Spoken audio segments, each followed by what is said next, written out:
Welcome, everyone, to Liberty's Annual Investor Day. We are thrilled to have you here, coming to you live from Las Vegas in advance of the third Las Vegas Grand Prix.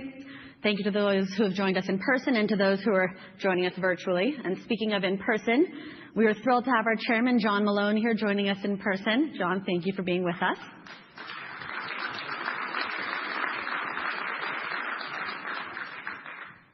As we are in the entertainment capital of the world, what better way to start the day with a tantalizing forward-looking statement?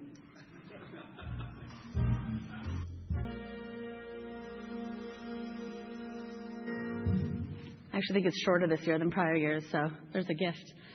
Starting with a review of today's agenda, we have presentations from Liberty Media starting right now with both Derek Chang and Brian Wendling speaking. Then we'll go to Formula One, MotoGP, and Quint.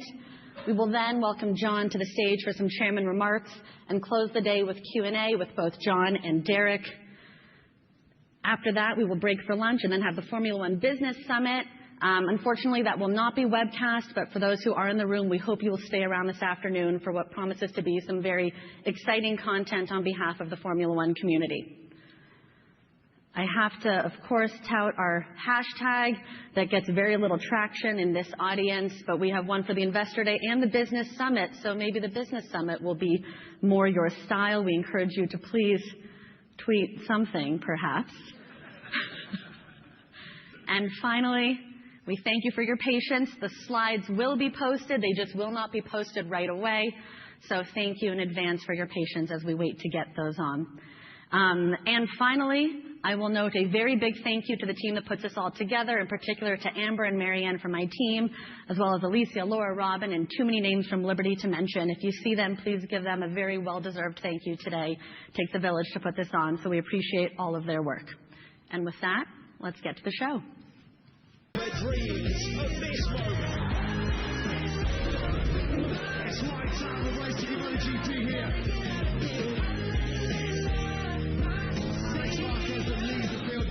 Into the first corner. And once again, there's more contact. We can say Alex Marquez is a MotoGP winner. Pedal down and die. Pedal down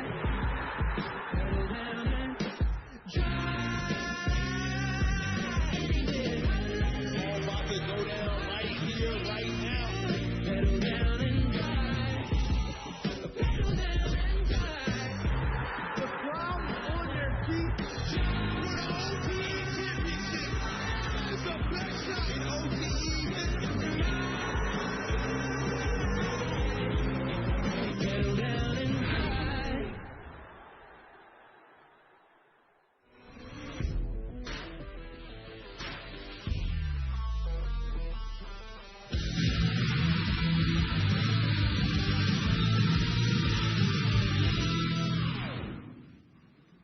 Good morning, and welcome to the 2025 Liberty Media Investor Day, live from Las Vegas.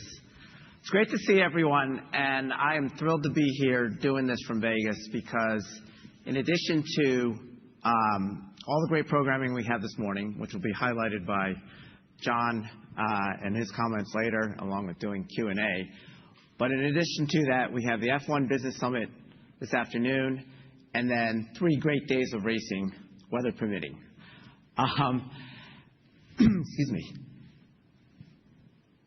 I'm also thrilled to be here just because this is my first year as the CEO of Liberty Media, and really capping off this year, want to take you guys through what we've done and where we're going. So first, Liberty Live, we announced we were splitting that off, I think, late last year. We expect that to be effective on December 15th. Further highlighting the value of our position in Live Nation. In addition to that, it will make Formula One Group a standalone asset-backed security, which will highlight the values of both Formula One and MotoGP. Our operating businesses continue to perform. We closed MotoGP on July 3rd, and we continue to drive growth at Formula One. From a governance standpoint, some of the changes that have happened over the last year are, one, me becoming CEO. John, I think everyone knows, we announced a few weeks ago, will be moving from chairman to Chairman Emeritus as of January 1st, 2026. Dobb Bennett, who's here, will be moved. Dobb Bennett, who is a longtime Liberty employee and affiliated with Liberty, will be going from Vice Chairman to Chairman as of January 1st. And then finally, most of you guys know Chase Carey, who used to run Formula One. Chase joined our board at the beginning of the year. I've worked with John and Dobb and Chase for, close to 30 years. So I'm grateful for their presence as I will continue to lean on them for their support as we move forward. And then finally, we talked a lot about structural and corporate simplification, which you can see from this slide. We accomplished this year in terms of the Liberty Trip merger, closing that merger, spinning off of GCI Liberty, GCI to create GCI Liberty, and then the Liberty Broadband Charter merger, which will hopefully happen and get accelerated through the Cox transaction, hopefully the middle of next year. Now on to the operating companies. F1 continues to really hit it out of the park. Everything Stefano and his team have done has been really, really incredible this year. Highlighted by the F1 movie, which came out this summer, $600 million at the gate, Brad Pitt's highest grossing movie ever. And it solidified our relationship with Apple, which we then turned into a U.S. media rights deal. And we are very much looking forward to see what the folks at Apple can do with respect to the content and the product and the promotion that they're going to put behind it. In addition, Stefano and his team have been driving hard, signing up new brands, including Disney, Pepsi, PwC, and Pottery Barn.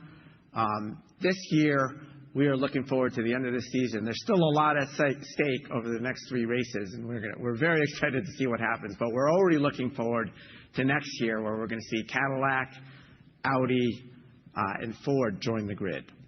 And then with respect to the Concord Agreement, which all of you know governs the sport, we are close to signing that with the FIA and with the teams, which will provide stability for the sport for the next 5 years through the 2030 season. And then finally, hopefully many of you will stay and join us for the weekend to watch the race. This is our 3rd year in Vegas, and we expect it to be better than ever. We are on track to sell out without having to reduce ticket prices, which is always good. But really, more importantly, Vegas has become a linchpin, I think, to our U.S. strategy. And you see the number of sponsors that have come in, American Express, Disney, Lego. They're all activating in a huge way this weekend. We have music. We have everything. This place, I think you guys walking around will see it's alive. And then finally, I just want to say thank you for the entire LVGP team who have been working their tails off this entire year to get to this point that we can have a successful race this weekend. So thank you guys very much. And then moving to MotoGP, where we now see ourselves starting with a whole new opportunity to invest and grow. And already we're working on a brand refresh, building global awareness of the sport, investing into the commercial function so we can further monetize. We've been on track with certain race promoter renewals, as well as signing up new tracks for the future at good increases. And then finally, we refinance the balance sheet, which will reduce our interest expense going forward.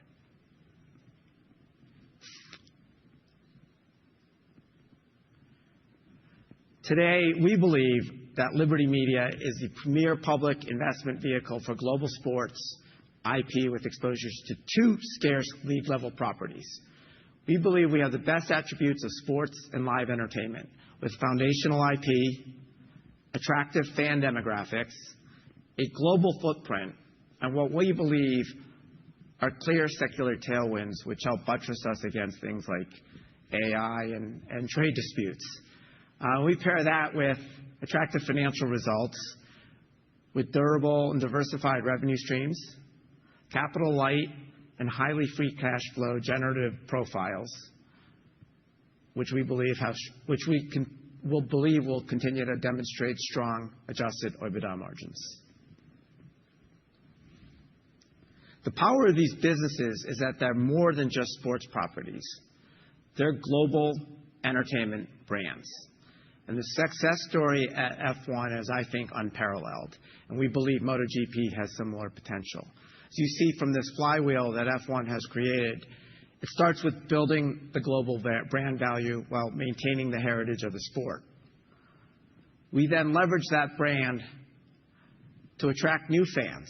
We now have over 830 million fans, which is up 60% from 2018. And then furthermore, to own the fan platform through advanced analytics and data. This then gives us more information that we can bring to partners and sponsors who can then further monetize their brands against our fan base. So opening up new commercial opportunities, which then allows the cycle to repeat. And looking a little bit more closely at the strong top-line performance at F1, we've built a strong contracted revenue base, which reflects growth in the underlying contracts, new inventory that's been created, things like sprint races and F1 Academy. And this has led to existing partners wanting to renew early, therefore demonstrating further the power of the sport. And if you look at the bottom of the chart, we believe that we've been operating at levels that are far in excess in terms of growth rates of our peers in the industry. The growth in the F1 business has translated into value creation across the entire ecosystem. We love the fact that we've been able to deliver very good returns, we believe, for our shareholders. At the same time, we know that in order for us to succeed, the entire ecosystem has to succeed. And that means the teams, for instance, which we believe they have succeeded, growing in value at 4 times since 2017. Valuations of F1 teams are sort of in the neighborhood now of $5 to $6 billion, which is comparable to the upper echelons of sports like the NBA and MLB. So it's pretty amazing where this has come in a short amount of time. I just saw Toto and Zach yesterday afternoon. They both look very healthy because their teams are healthy. And then finally, our promoter partners also have succeeded because of the growth of Formula One. And if you go to races now, you see the stands are full. Attendance is pretty much sell out every place we go. We're reaching record attendance every single year. And what this allows the promoter partners to do is to invest behind the business. So they see the demand, they build better facilities, they invest in the fan experience at the track, and again, the cycle continues. And following from the last slide, F1 races command large in-person attendance across these multi-day events. So we sell out events and new attendance records as promoters expand their capacity. We are also successfully expanding and diversifying the attendee profile. We are now much more female skewed than we were before and much younger than we were before. But we also realize that not every fan can get to a race. We're only in 24 places, and we have fans around the world. So through digital content, social media, we've found other ways to democratize access to the sport and allow fans to engage. F1 is the fastest growing sport across social media for the 5th consecutive year.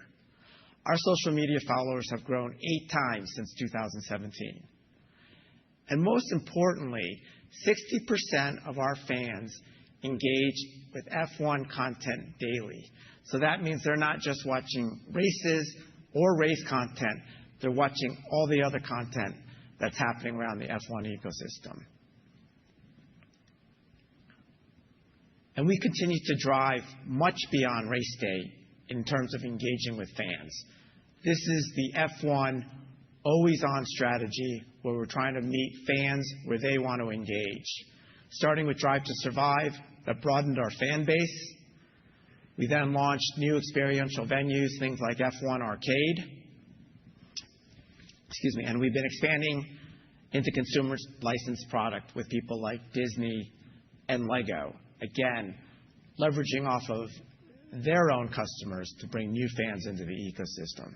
And finally, I think the Apple movie was a huge highlight this summer of this strategy. As I said earlier, it grossed over $600 million and no doubt brought new fans into the ecosystem.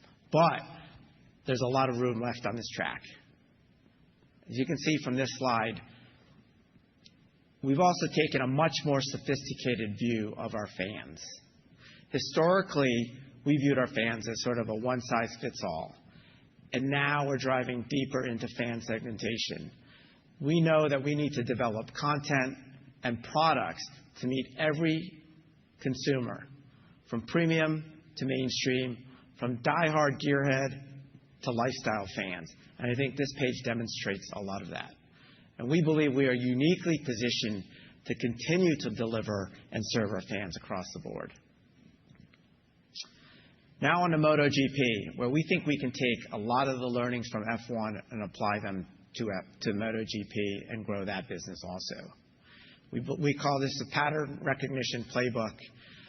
And if you think about the slide I threw up there earlier, transcending sports into entertainment brands, again, it starts with building a global brand, reaching more and more fans, owning the fan platform through investing in data and analytics. And we believe that this will open up broader commercial opportunities and really grow MotoGP. And finally, the two teams have been fantastic in terms of working together since we closed to share best practices, looking for ways to create synergies on the revenue side as well as on the cost side. And really what we're trying to do here is pretty simple. We're trying to close the monetization gap between MotoGP and Formula One. So you can see from this chart, Formula One has about twice as many fans as MotoGP. But F1 is clearly outperforming at a much higher multiple across the three major revenue streams, even at 10 times on the sponsorship side. But we know we have the skills and we have the learnings from F1 and we can apply that to MotoGP. It's not going to happen overnight. It will take a while. And we're not going to close the gap probably completely. But clearly there's a lot of headroom and we think this is where true growth is. And finally, to wrap up, I'd like to spend a little bit of time on John's favorite topic, capital allocation. Liberty's hallmark is that we remain opportunistic and flexible while being disciplined about how we allocate our capital. And near term, we said once we close MotoGP, we would delever, which is what we're doing. At the same time, we think the highest potential for investment is within the existing businesses. So if Stefano and Carmelo and their teams find opportunities for us to invest behind, we will do that. And third, we do always canvass the market to see what else is out there, what might be relevant to our businesses, what might be relevant to our investment profile. We do recognize that we have simplified our structure. We are now a pure-play asset-backed security focused on the motorsports world, but we do think that there are potentially opportunities that we can invest behind, and we will continually look for those. And at the same time, we are always maintaining an opportunistic view towards capital returns for our shareholders. So with that, I want to thank everyone. I want to thank all of you who have come here in person, those who are listening in. Thank you for your interest in Liberty Media. I'll be back later with John and Shane to do Q&A. And right now, I'd like to turn it over to Brian Wendling. We always leave the most interesting stuff and the most scintillating stuff for Brian to do. So Brian Wendling, thank you guys.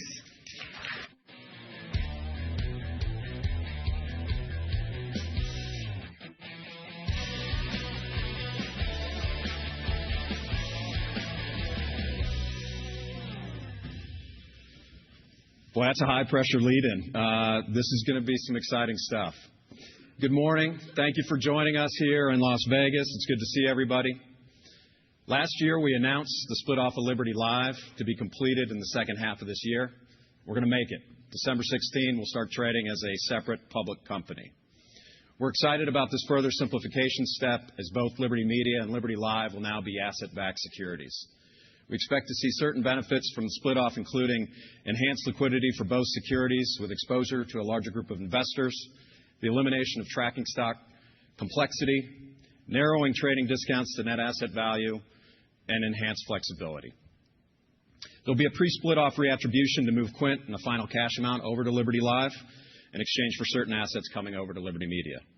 We can see the final composition of that on the next slide. So here we'll take a quick look at our NAVs. You can see both are highly simplified at this point from an asset composition standpoint. Liberty Media will be comprised of Formula One and MotoGP, along with a healthy cash balance, even after accounting for the cash that will be reattributed over to Liberty Live.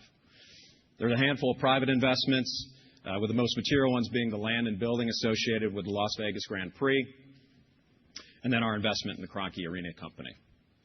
The FWONK convertibles and debt at the Formula One and MotoGP opcos round out the liabilities here.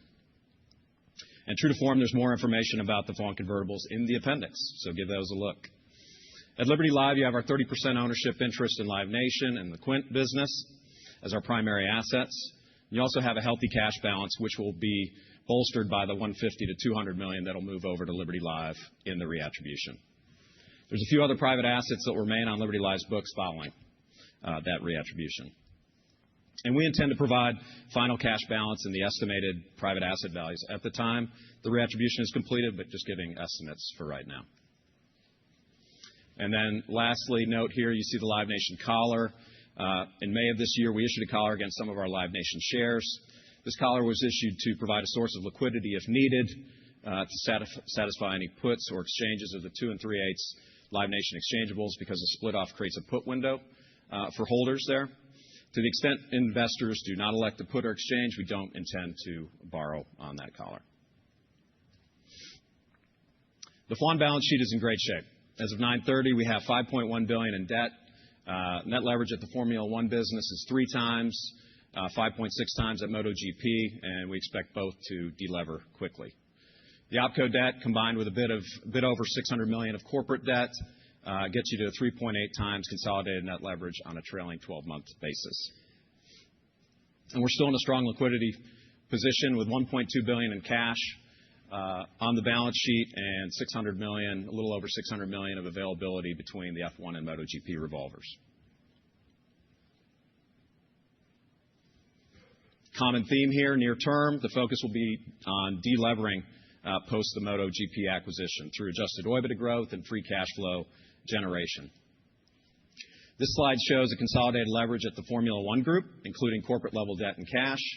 As you can see, we have successfully delevered from 3.3 times in 2021 to 0.4 times at the end of last year. I would note that this 0.4 times is artificially low because of the cash we raised and the FWONK equity issuance to fund the MotoGP acquisition. But you can see here the businesses have a proven ability to delever organically, as illustrated by Formula One being at 7.4 times when we closed the acquisition in 2017, down to 3.0 times. Familiar slide here for most as we look at the 5-year average of OIBDA to free cash flow generation. New this year, we have obviously MotoGP being compared to Formula One. F1 continues to have a very strong free cash flow generation profile, and MotoGP is very similar at 86% unlevered free cash flow conversion. Cash interest expense is a bit higher at MotoGP given the greater leverage, but as we just mentioned, the recent refinancing activity at Moto will help drive that down along with our deleveraging efforts going forward. Both of these businesses have a very attractive margin structure and low capital intensity. There continues to be a modest uptick in F1 CapEx driven by our Grand Prix Plaza startup costs this year, investments in the media and technical center at Biggin Hill, and investments in other digital and technology platforms. A reminder that the teams share in CapEx investments through the team payment calculation, which allows F1 to make strategic long-term investments. Compared to last year, we continue to see interest expense come down at the F1 OpCo level, 18% this year versus 20% in the prior year, driven by positive refinancing activity there and reduced debt balances prior to the MotoGP acquisition. Working capital variability is always going to be driven by really the timing of race promotion fees. That's consistent with the past years. And then cash taxes at F1, generally stable as a percent of OIBDA, but we expect to see a modest uptick in the cash tax rate as profits increase and the future utilization of certain UK tax attributes stays constant. We expect to have a low double-digit cash tax rate at F1 and kind of mid-double digits at MotoGP for the next couple of years. Although MotoGP has a slightly higher tax rate than Formula One, its team payment structure represents a lower percentage of revenue, which drives a higher OIBDA margin starting point. And then you can see at the bottom of the slide, Vegas CapEx investments have been about a 300 basis point impact on free cash flow conversion over this time frame.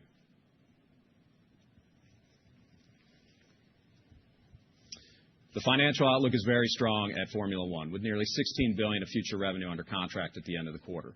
This is over 4 times the amount of revenue in the last 12-month period and represents a 14% CAGR since 2022. This is very much a diversified revenue base with a growing number of partners, as evidenced by the logos that Derek just walked you through on one of his slides. Revenue for the trailing 12 months has grown by 6% compared to full year 24, despite having one fewer race in that current period. And this consistent revenue growth has driven stable and expanding adjusted OIBDA margins, finishing at 24.3% for the trailing 12-month period. You can see here that team payments as a percent of pre-team share OIBDA have continued to come down, which has fueled investments for continued long-term growth in the top line. While the percentages come down, the overall dollar amount of team payments has increased each year as we continue to grow the overall F1 pie, which supports continued health in the overall ecosystem, as Derek pointed out. As a reminder, last year we finished team payments at 61.5% as a share of pre-team share adjusted OIBDA. We expect to continue to have leverage on that number for the full year 2025. And as discussed throughout the year, the new Concorde Agreement will provide for a simpler payout structure beginning in 2026. Going forward and under the new Concorde structure, we expect to generate strong adjusted OIBDA growth and stable margins. Hopefully these revenue categories look pretty familiar to you, as MotoGP has a very similar revenue profile to Formula One. Media rights include fees paid by the broadcasters, as well as subscription fees for Video Pass, which is Moto's direct-to-consumer product. Items in race promotion and sponsorship revenues are consistent with Formula One. Note that we have reclassed some amounts that were previously in MotoGP's commercial category to be consistent with F1's presentation. As a result, hospitality has moved out of commercial and it's moved into other and is in there with licensing revenue and other revenue from other championship series, most notably World Superbike.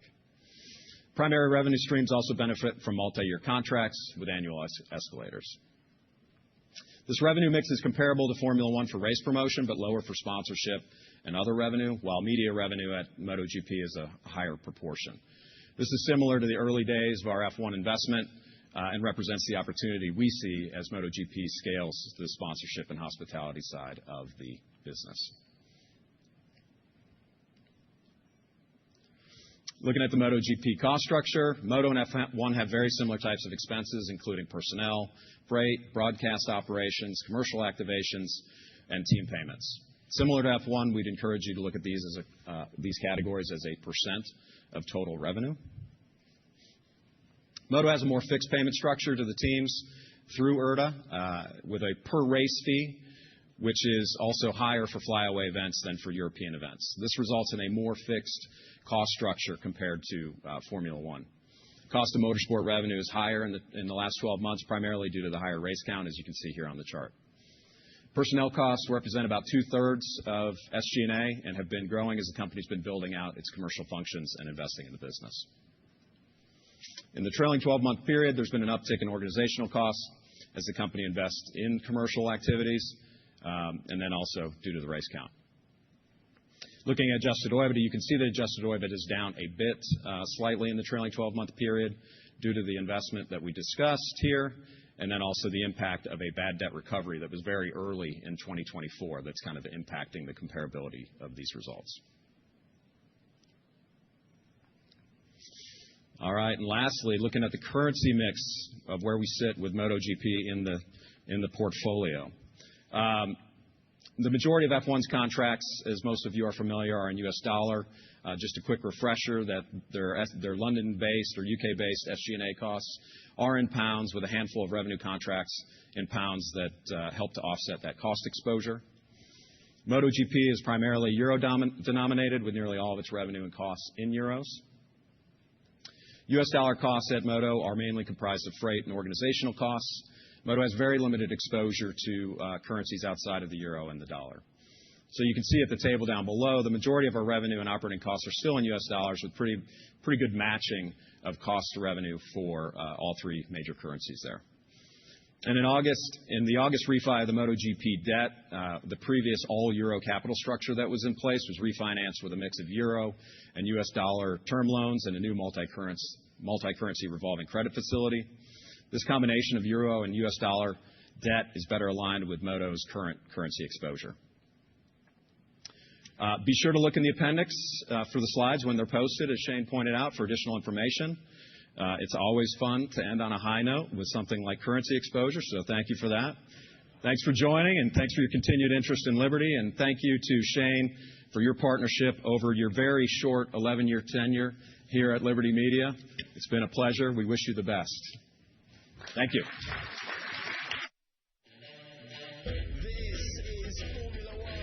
Formula One is the pinnacle of motorsport, driving the fastest car in the world. It's impossible to describe. Cars that are pushed to the absolute limit. F1's my life. F1 is everything. Let's go! Formula One is racing. Full of traffic building up to 200 miles an hour. All or nothing. Wow.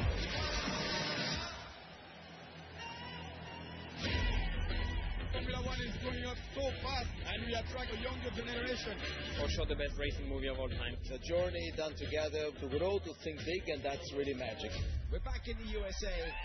We don't want to be anywhere else. It's great to see that the brand is just expanded. It's amazing that it's blowing up the way that it is. The racing's become so much more competitive. No one knows who's going to win this. It's a high I've never experienced before. It's hot. Adrenaline times 100. Here we go again. It's just action, fast-paced, tension, it's fire. I've never felt anything like this. What an amazing spectacle. Vegas just proved how big the sport has become. You don't get much bigger than Formula One. Unbelievable.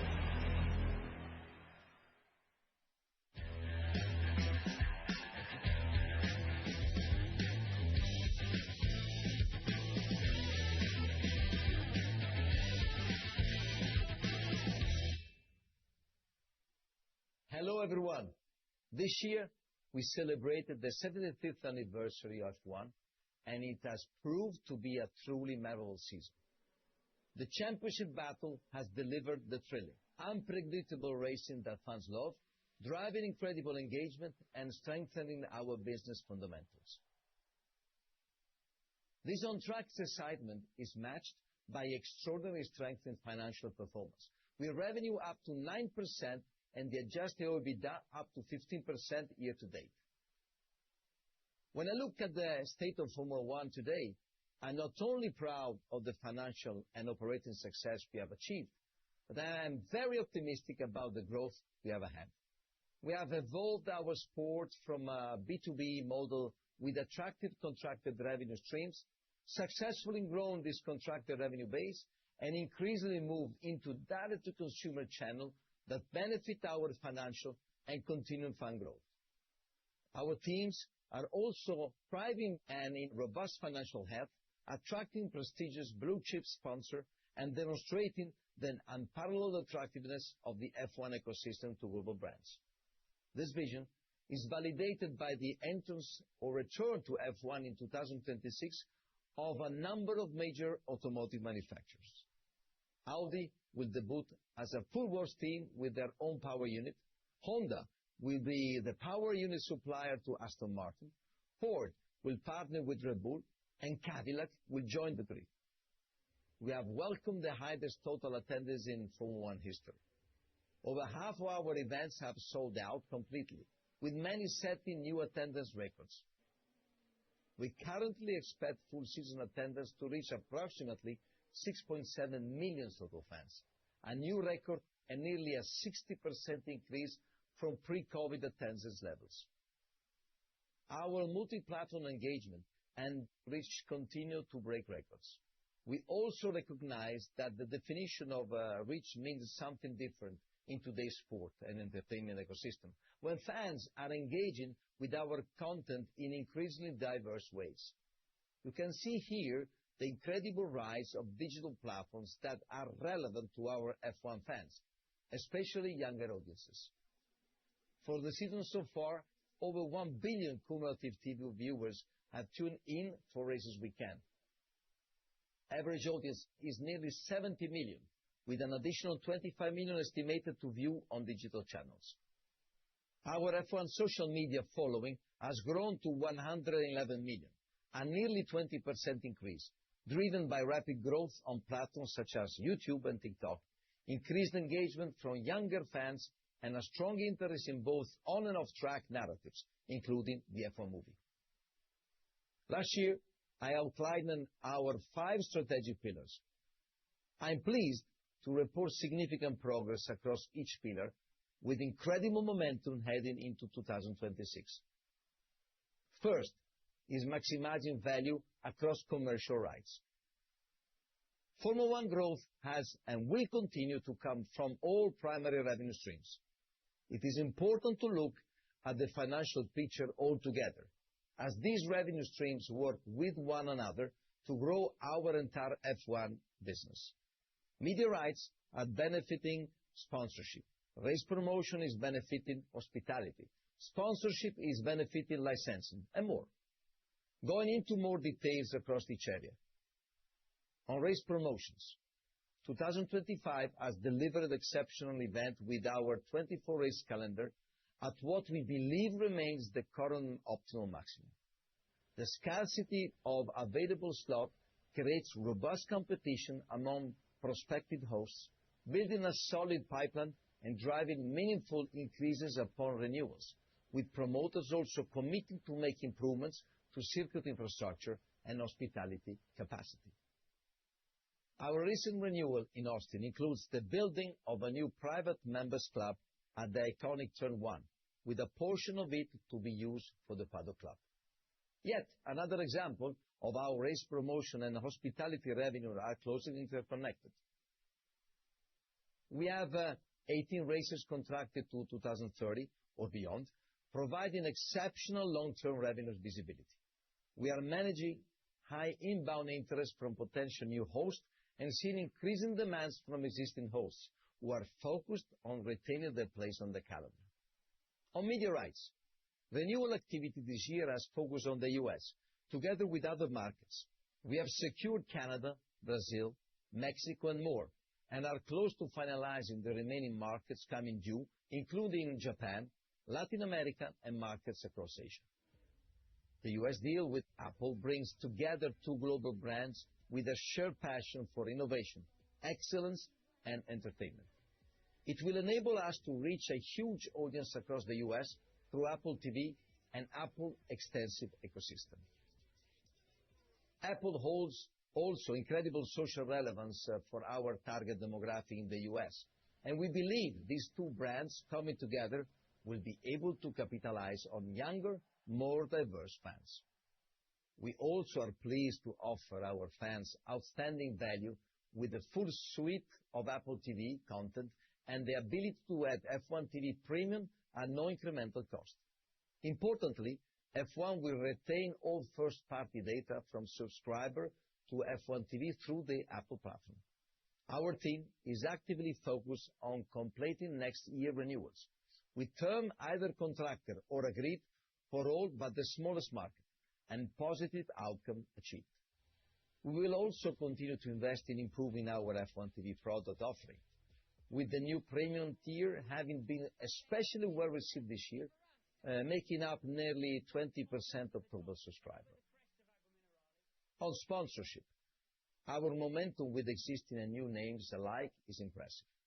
The full list is shown on the slide here, with the F1 brand strengths continue to attract world-class partners on an unprecedented scale. This year, we welcomed additional luxury brand under our historic 10 years partnership with LVMH.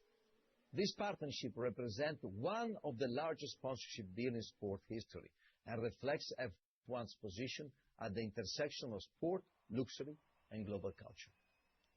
We also recently renewed our long-term partnership with Heineken, accelerating the renewal cycle given our shared appreciation for growing our relationship together.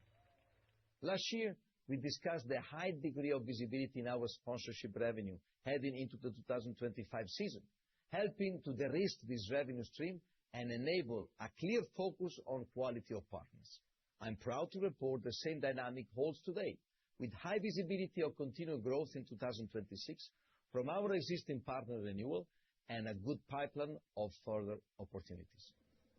F1 now has 26 global and official partners in the upper tiers of our offering, more than doubling from just 11 such partners back in 2020. This growth reflects our strong brand resonance and the success we have had in expanding our commercial inventory. We have also significantly developed our licensing strategy and are seeing new deals with like-minded brands. While still early days in developing this revenue stream, the progress is impressive. F1's ability to pair its premium IP with that of other iconic IP rights holders is unique. We will continue to scale the consumer license product area alongside our licensed experiential venture like F1 Arcade and F1 Exhibition, which bring the thrill of F1 to ever more fans outside of the race weekend. The Paddock Club, our premium hospitality offering, continues to go from strength to strength as we expand capacity strategically and develop new premium experiences to meet surging demand from corporate clients and the high-net-worth individuals.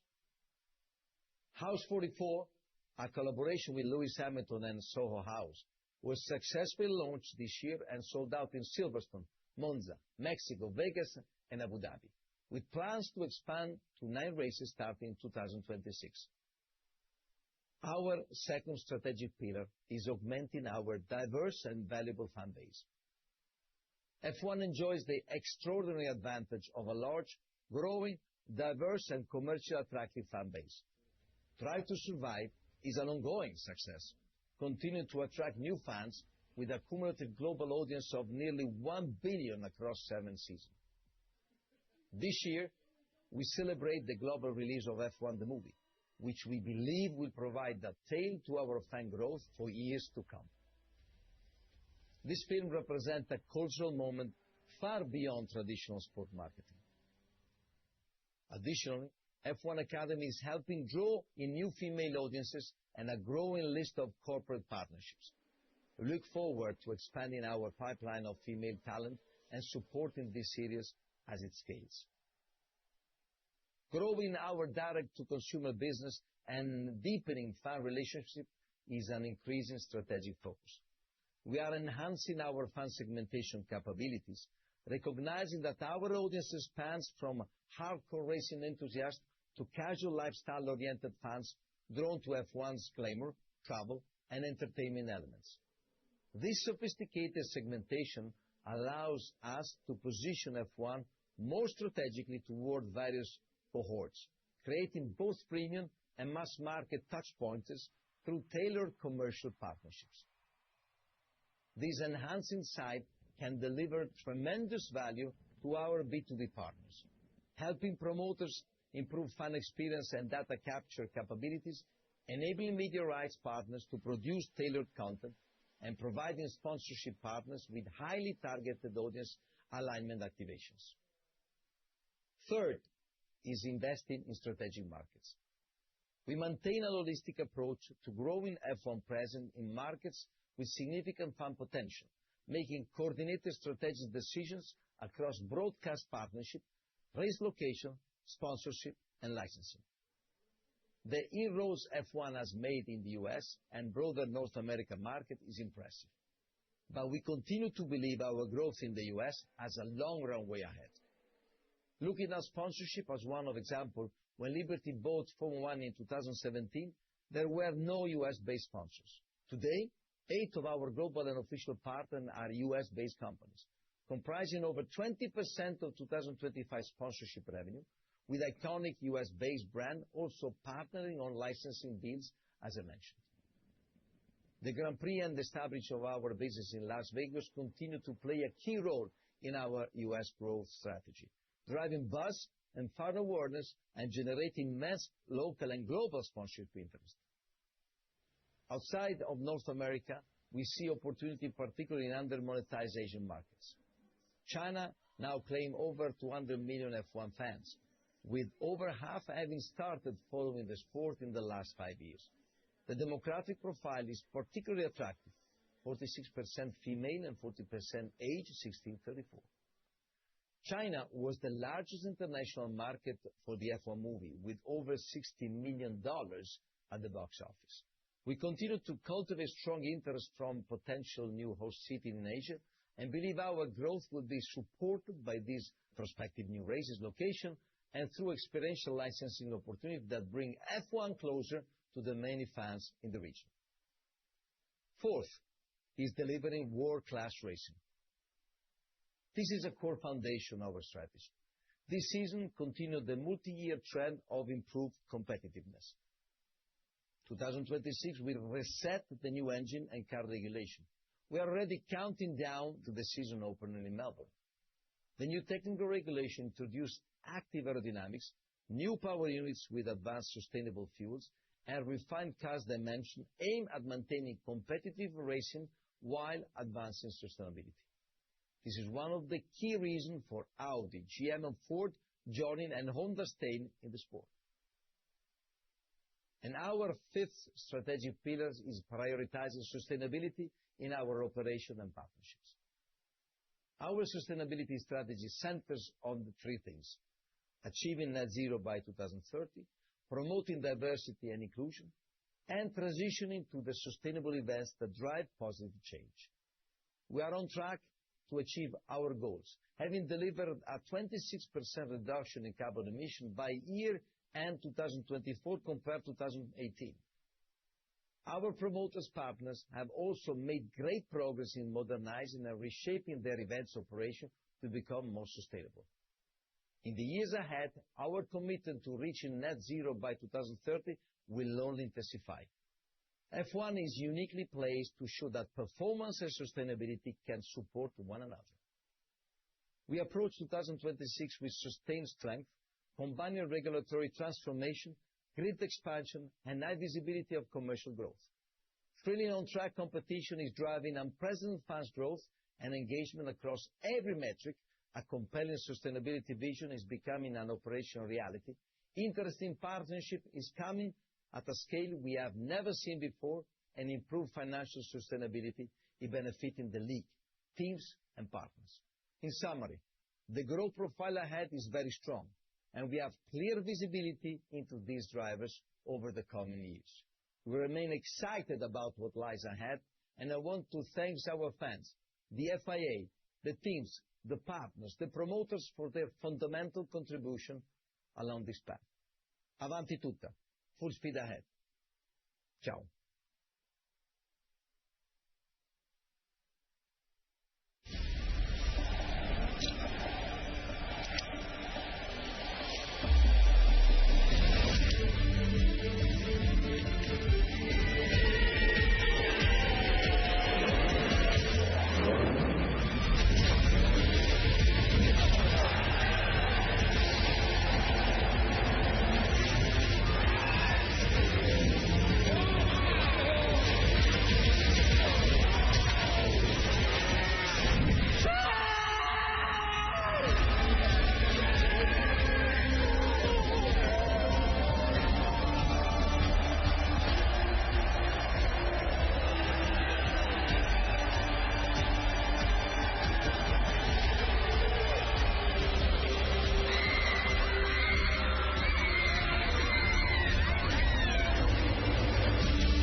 everyone.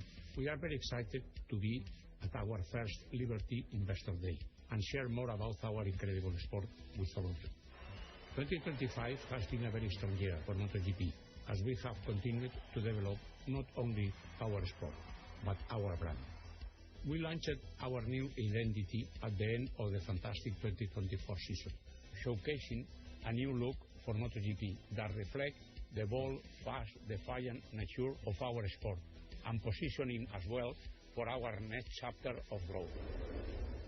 We expanded on our brand work with our first season launch held in Thailand in February. The event brought the excitement of MotoGP to the heart of Bangkok, with a rider parade through the city streets and ending in an amazing stage show featuring live music and a chance for fans to interact with the riders. The event had a huge impact on our local fan base and beyond, with more than 60 broadcasters across 27 countries airing the launch live. We look forward to bringing the excitement of MotoGP to our fans around the world once again with our 2026 season launch in Kuala Lumpur. Our newly evolved brand positioning, Magnetic Defiance, will shape how we connect with our fans moving forward. It will craft the stories we share from the world's most exciting sport, helping us build deeper connections while continuing to expand our audience. Similarly, the action on track this season has been great across all the racing classes. Every race weekend hosts both a sprint and a Grand Prix for MotoGP, as well as races in the Moto2 and Moto3 classes. The format brings outstanding value to our global fan base, with consistency across each event, as well as constant energy and action for fans at each country, with the program designed to deliver non-stop entertainment. This season in MotoGP has been defined by an extraordinary story, the incredible comeback of Marc Marquez.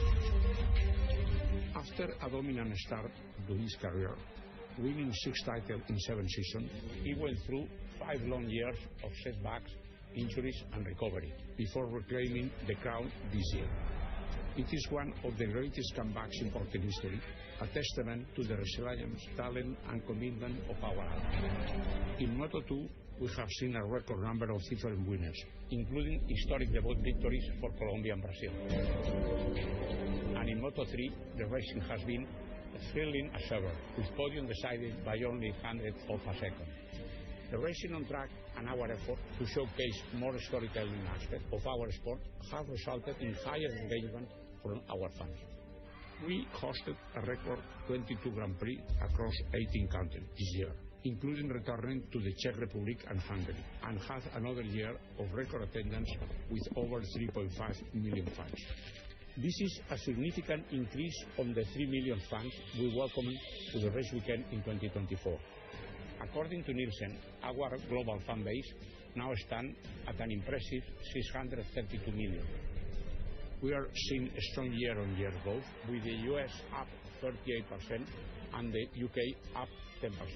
While it's still early in realizing the full potential in this market, we are encouraged that our efforts are making an impact. As we look ahead to next season, we are excited about our opportunities.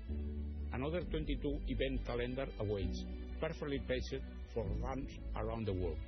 A major highlight will be the return of Brazil to the MotoGP calendar for the first time in 2 decades, arriving just as a new Brazilian star joins the grid.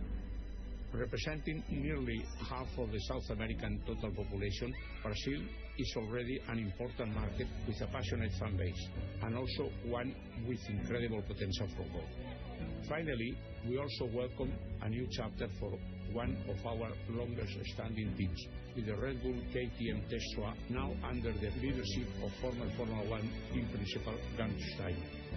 Together, this milestone marks an exciting step forward as we continue to expand MotoGP reach, bring in new global audiences, and unlock greater commercial opportunities for all our stakeholders. Now I'd like to hand over to Carlos Andán, who will share more about our business and the key priorities driving the new era of MotoGP.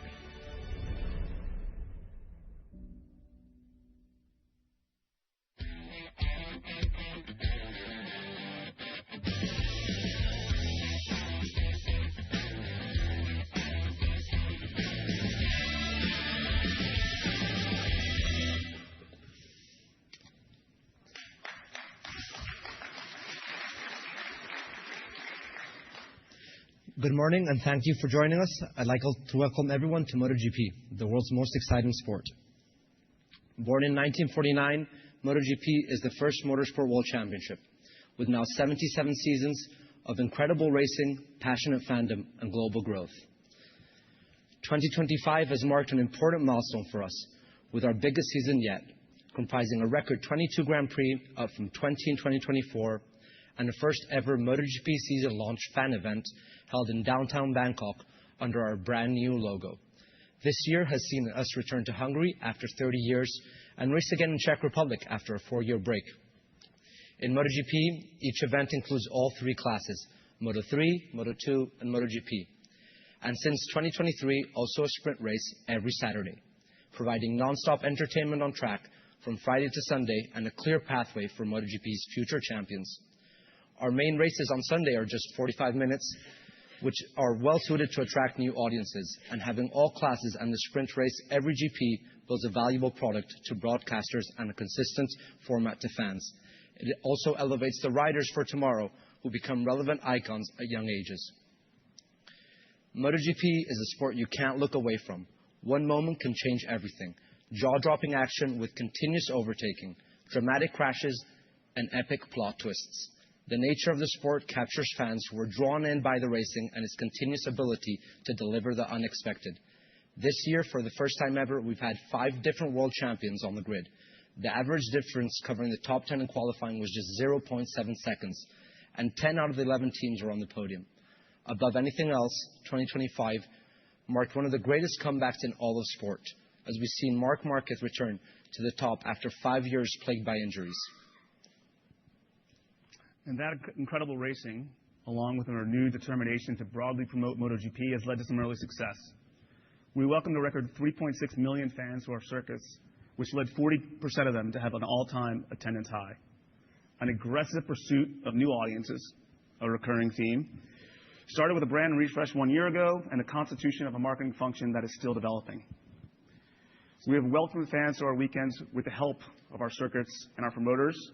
And in social and digital, we have importantly increased engagement and coupled that with a 30% increase in reach.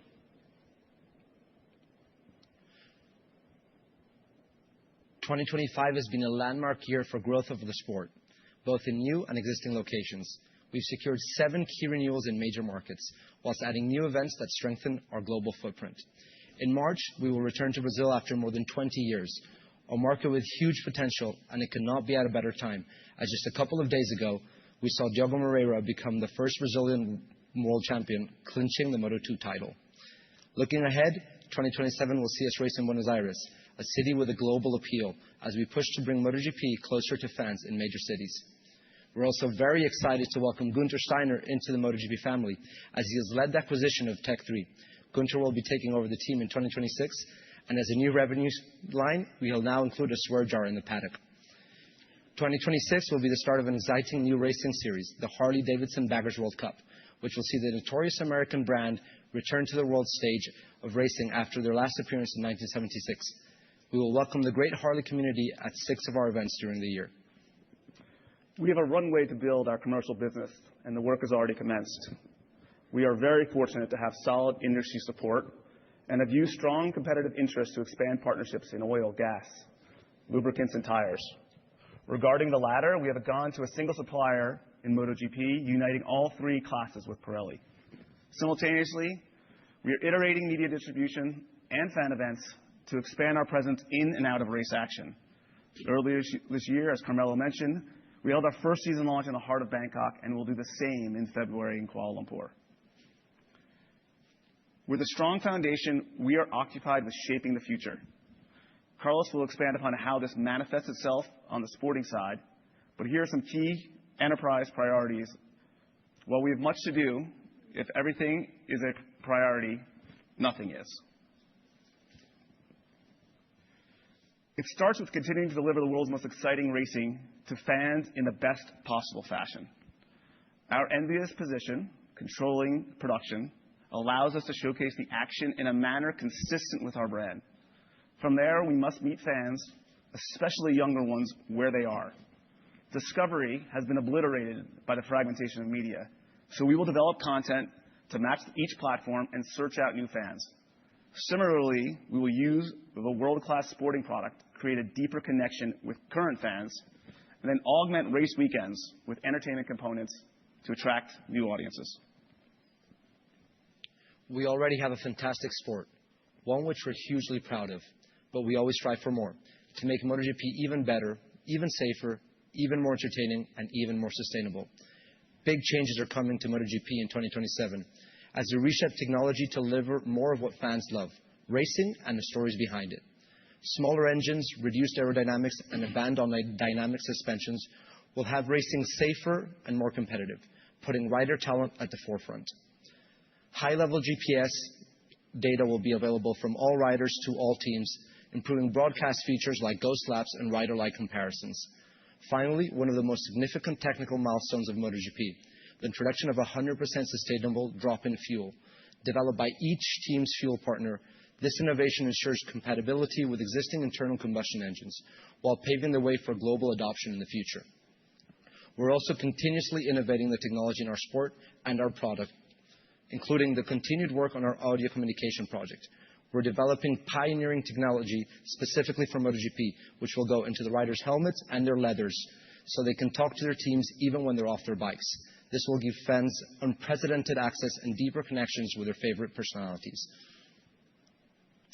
To capitalize on exciting evolutions on the racing side, we are building on our brand identity refresh with new positioning called Magnetic Defiance.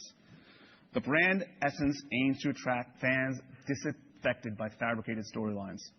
The Defiance seek authenticity coupled with unpredictability. Our current fan base is predominantly high-income, male and millennial, and is more likely to be settled with kids. We will deepen our engagement with this existing base and extend the brand to new audiences via content creation aimed at a broad cohort, inclusive of kids and families. Turbo Riders is in the development phase as an animated series with licensing and fan extensions. Let's remember that we have 22 races in the year, but we will satiate fans' appetite for MotoGP 52 weeks. We must use all media levers because despite having record numbers of fans flowing through our circuits, just half of 1% of MotoGP fans will go to a race next year. Crucially, we have an easily consumed sport with our longest race around 45 minutes.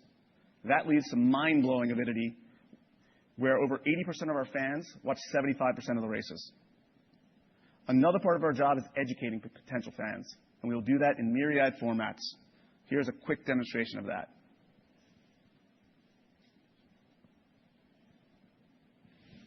When you think of the greatest comeback stories in sports, names like Tiger Woods, Muhammad Ali, and Peyton Manning come to mind. Now you can add Marc Marquez to that conversation, who this weekend returned from years of crashes and surgeries to reclaim the MotoGP world title. For those new to the sport, MotoGP uses the fastest motorcycles ever built to race on legendary tracks around the world at speeds that make even car racing look tame. You see, these bikes actually go faster than F1 cars in straightaways. In this chart showing how long it takes to reach top speed over time, you can see how closely the red MotoGP line tracks to the black F1 line as they hit top speeds of 360 km per hour or 227 miles per hour. If you compare that to this blue curve of a humble RAV4, you can get a sense of just how extreme those speeds are. Now, when they go around corners, that's when MotoGP gets really insane. Riders lean their bikes more than 60 degrees, low enough to drag knees and elbows across the track. Then there's slick tires that are almost gummy from how hot they are, cling to the asphalt like hot glue, letting them carve through bends up to 250 kilometers per hour. If you compare your tires on your car at home to a sole of a sneaker, a MotoGP tire at peak grip is more like stepping in a pile of warm bubble gum.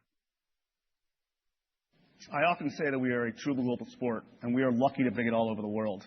With more than 115 broadcast partners, in addition to our social and digital efforts I mentioned, we can reach all corners. Riders, local heroes, help us not only open markets but drive viewership. With the Turkish rider and the Brazilian Moto2 champion coming into the Premier class, we saw a significant increase in viewership in those markets. A global sport brings a global audience, and we have taken the time to divide the world into different target segments. We will take a different approach depending on the stage of each market's fandom. For example, Indonesia is our most engaged market, but we have room to grow our numbers of fans significantly. And in the U.S., while we are not yet a household name, there is extreme avidity once fans learn about our sport. Due to the physical stress and demand on the riders who compete in MotoGP, we don't anticipate increasing the current 22 race limit in the short term. However, as we mentioned previously, our race promotion business is doing very well, with strong demand from new locations and very positive renewals at existing circuits. Looking ahead, we do expect a shift in race distribution, with more events outside Europe as we grow the sport globally and target key markets. Our goal is to bring new events to strategic locations, closer to major cities and with a broader entertainment offering. We've created a dedicated team to work with promoters to enhance event promotion and fan experience across circuits. The global reach of MotoGP, plus the aforementioned industry support, puts us in a position to ramp up key areas of growth. We are busy having expansive dialogues with like-minded brands who will put MotoGP inside their marketing initiatives. I cannot overstate the importance of brand partnerships that are authentic and can market us in new and unique ways. Likewise, we have upgraded our hospitality offering, and that work will continue to make it both a strong, self-sustained business, but also a driver of our commercial partnerships. That includes working closely with Quint on the product ladder and innovation. The business and the existing audience have been established on the back of the sporting attributes. As part of the ongoing effort to introduce ourselves to potential new fans, we will continue to integrate entertainment and cultural elements into our race weekends and marketing efforts. Pre-race activations and emphasizing the natural connection with music and Hollywood will lead us to show up in places we have not been previously and to represent MotoGP in an elevated manner in places we've already been. We're seeing huge interest in investment in MotoGP teams, which has been accelerated by the Liberty Media announcement. Our goal is to help racing teams evolve to become sport franchises and then build their own brands. This new investment interest will support that evolution, with teams improving their positioning, talent, and value, leveraging 11 teams with 11 unique identities. We've created a dedicated team to work alongside the racing teams and riders to accelerate development in marketing and promotional initiatives. We're pushing for more stories beyond the racing, engaging audiences both current and new, with content outside GP weekends and creating awareness during over 30 weeks of the year we don't race. MotoGP has always strived not only to grow our brand and championship, but to drive the growth of the entire sport.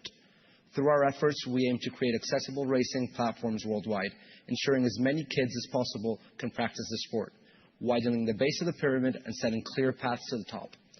Recently, we announced a new look and feel of the Road to MotoGP, unified under the word Moto, and our new brand. Starting at just 10 years old with Moto Mini, there's now a clear and structured progression with equal machinery all the way up to MotoGP. We hope this work will open the sport globally, creating opportunities for young talent and building the next generation of champions. MotoGP has a strong legacy, and we are entering a new phase with confidence because we have both a premium and accessible sport with valuable long-term partners. What comes next is to share the sport, make it intertwined with popular culture, and scale it to new audiences. Please come to a race, because despite us prattling on, it is truly an indescribable experience. Thank you all for coming, and unless you guys have more currency questions for Brian, we'll turn it over to Quint. Thank you.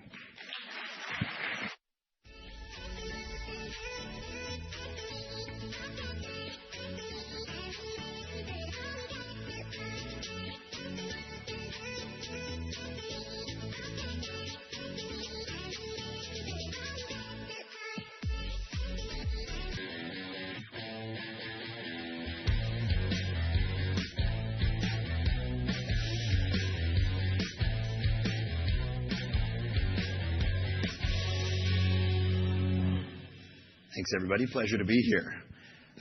Quite inspiring to be following F1 and MotoGP, especially considering the amazing collaboration that we already have with them around our experience business. It's quite an honor.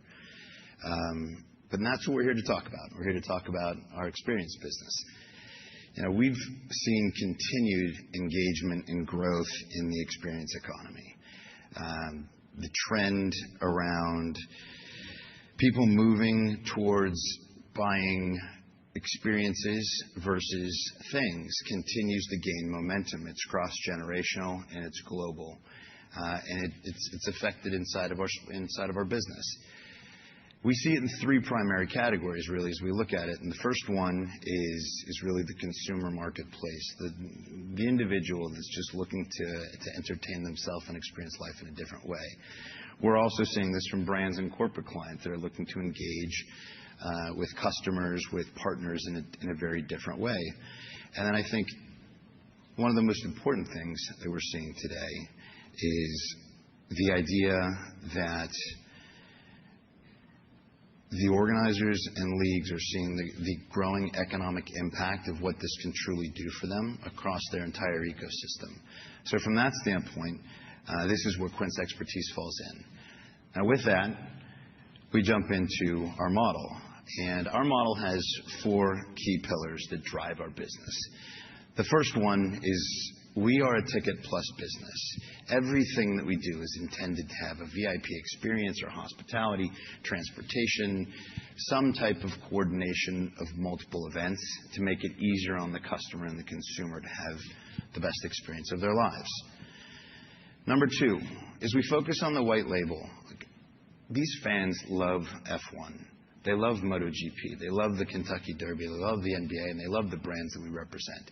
We don't interject Quint's brand into that. We just quietly sit in the background and provide the service we need to provide. Next, turnkey. We engage from strategy around hospitality, experiential, the production of those assets, the sales and marketing, and the delivery. So full service turnkey from top to bottom. We also engage in any one of those components that our organizers might ask us to do. But we are capable of doing this from top to bottom. Next, technology enabled.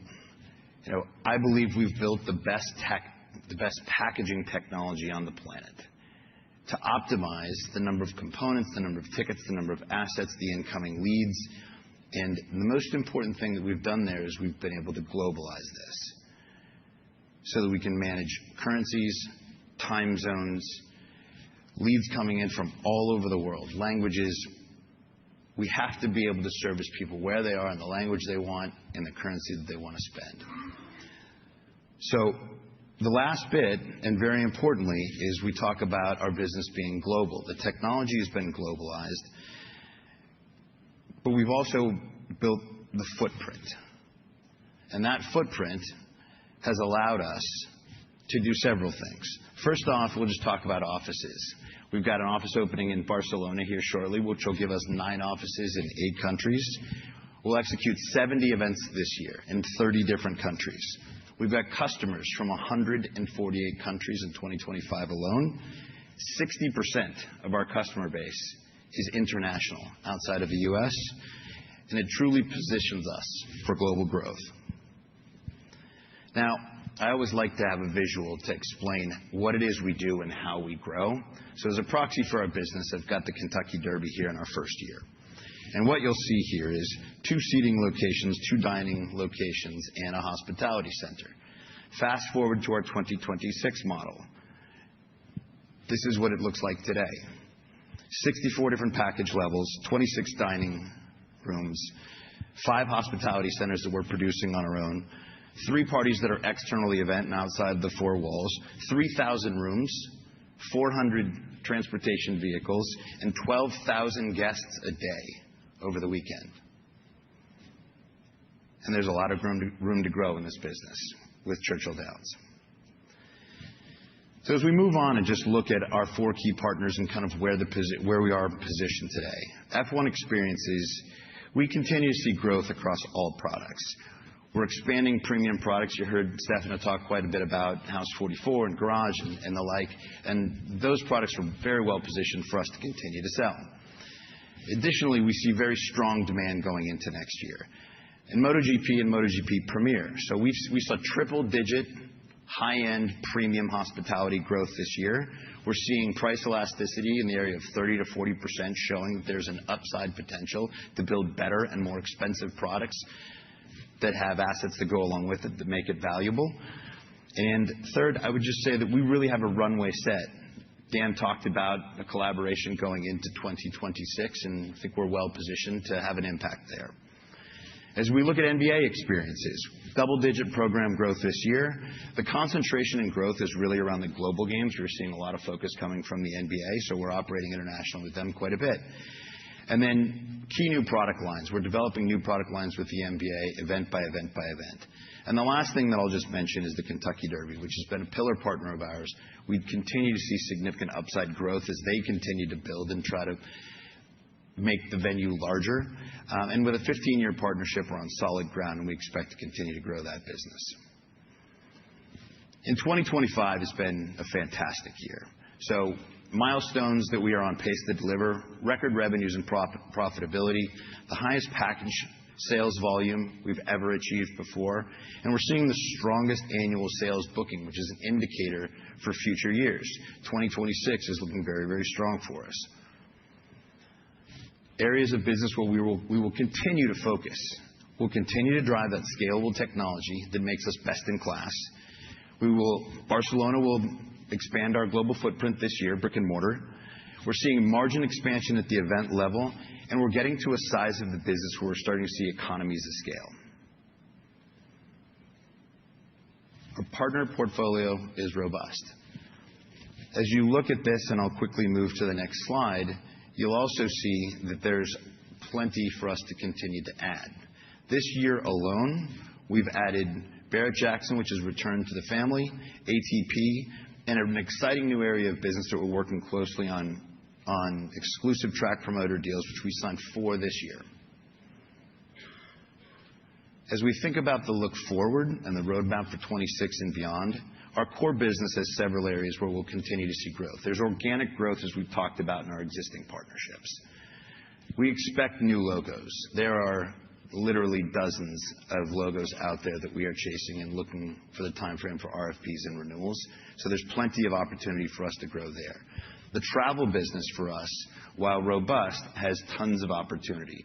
84% of our clients today are traveling 1,000 kilometers or more to attend our events, yet only 25% of them are buying travel packages from us. So there's an opportunity to close the gap, and there's an investment being made there. And oftentimes, the dollar amounts and money they're spending on the travel portion is as big as the package themselves. There's adjacent verticals for plenty of industries in and around what we're doing today that we'll look to invest in and acquire. And then finally, data and analytics. We see more information as people are searching, trafficking, submitting leads, buying hotels, transportation, and engaging with our team on site, that we think that the data and analytics piece can be very, very important to our organizers, just so they can better understand their customers as they interact with us. So there's an investment being made there. F1 in particular, and I'm just going to hit on 2 here. F1 in particular, they continue to innovate their product, and that benefits us. We're well positioned to continue to sell that. We've seen our Champions Club, which is a franchise brand that we have built with Formula One, which we will do 34 clubs at 24 races, and we're continuing to expand there. And this expanded promoter model really is an unlock around data and analytics for us. A 9-year revenue CAGR of 71%, strong, and we expect growth. As we look at MotoGP Premier, so very positive early indicators. There is an absolutely untapped premium hospitality and experience market for us to get into, which we're very excited to work on. And we have a proven roadmap. And while what we develop and what we build has to be authentic to MotoGP, the roadmap is there. We've already seen 159% revenue CAGR over the last 4 years, and this, for us, has not even begun to hit its hockey stick. So there is a lot of opportunity here for us. Best is still ahead for us. This year will be record-breaking performance by all measures, diversified growth across our portfolio, and clear roadmap for 2026 and beyond. So we're feeling really good about the business. Thank you.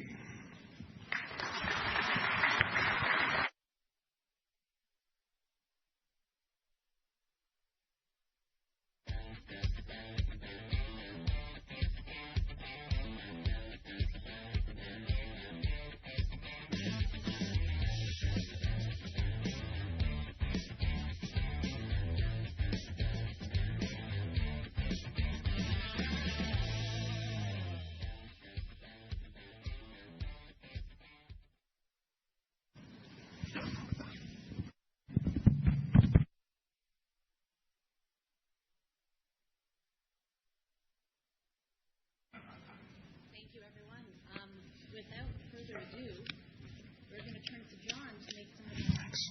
John, appreciate you being here. Thank you, Shane. And before I get into my grandiose form, I want to thank Shane. We're really going to miss you, Shane. You've done a great job for us.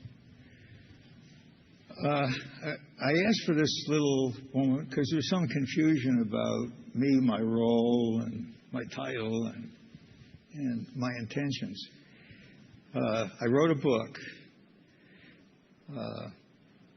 First of all, it was to tell my story, my personal story, how I got involved, my challenges, so on. Second of all, it was to thank the people who have helped me along the way, the team that we've had, the fabulous support I've had, the mentors, etc. Been very lucky. It's been a great group of people all the way along. And in writing the book, I kind of tried to understand why we were successful. Exceptionally so, actually. Singleton Foundation decided that we were the highest public company return over 50 years. So introspection says, well, why? Were we that good? Probably not. But we had one thing consistently that we experienced. We tried to be very efficient in everything we did in terms of capital structure, tax leakage. I got famous for that. But primarily because we had a core investor group that stayed consistent and was willing to look at long-term deferred gratification. As a result, we almost always felt that either our holding company or components of our company, because we did start to diversify, were cheap, undervalued. The public markets didn't realize what a great asset we had. They undervalued our free cash flow. As a result, pretty much every year that we had any elbow room at all, we shrunk our equity. Okay? And why I say that's important is because shrinking your equity if you don't have a core group may be a little bit like kissing your sister. And there's really no governor on saying you're no longer cheap, right? A lot of companies will buy back their equity and lose sight of the fact that it gets to a point where it may not actually be cheap in any real confident sense. So I just reflect on, in the book, all the transactions we got involved in where we took equity positions in other public companies and encouraged them to shrink their equity because we were the control group and we believed that they were cheap. So whether it was companies like Sirius or DirecTV, when we swapped Rupert out of his equity in DirecTV, we owned 38%.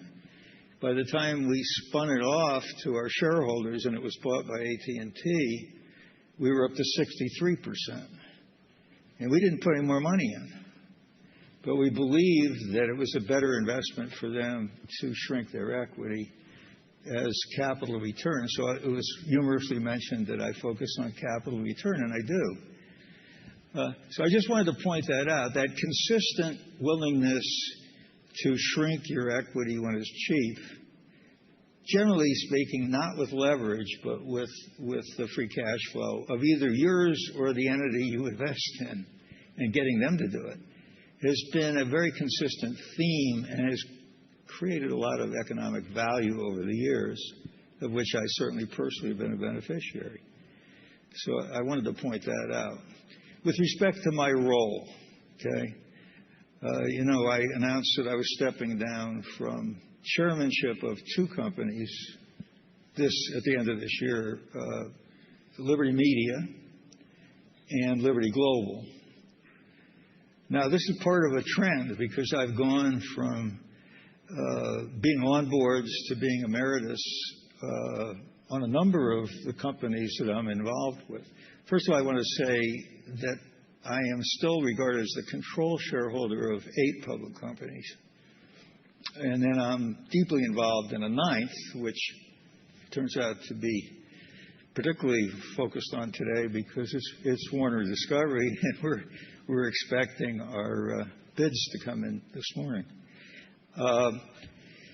I went to emeritus role at Warner, Chairman Emeritus, in June, and I have to say I've been more deeply involved since then than I ever was before. I'm not a control shareholder anymore. I used to be, but not anymore, of Warner Discovery. But I have a very large personal stake in the company, and I've been extremely involved, really, from David Ellison expressing his interest in negotiating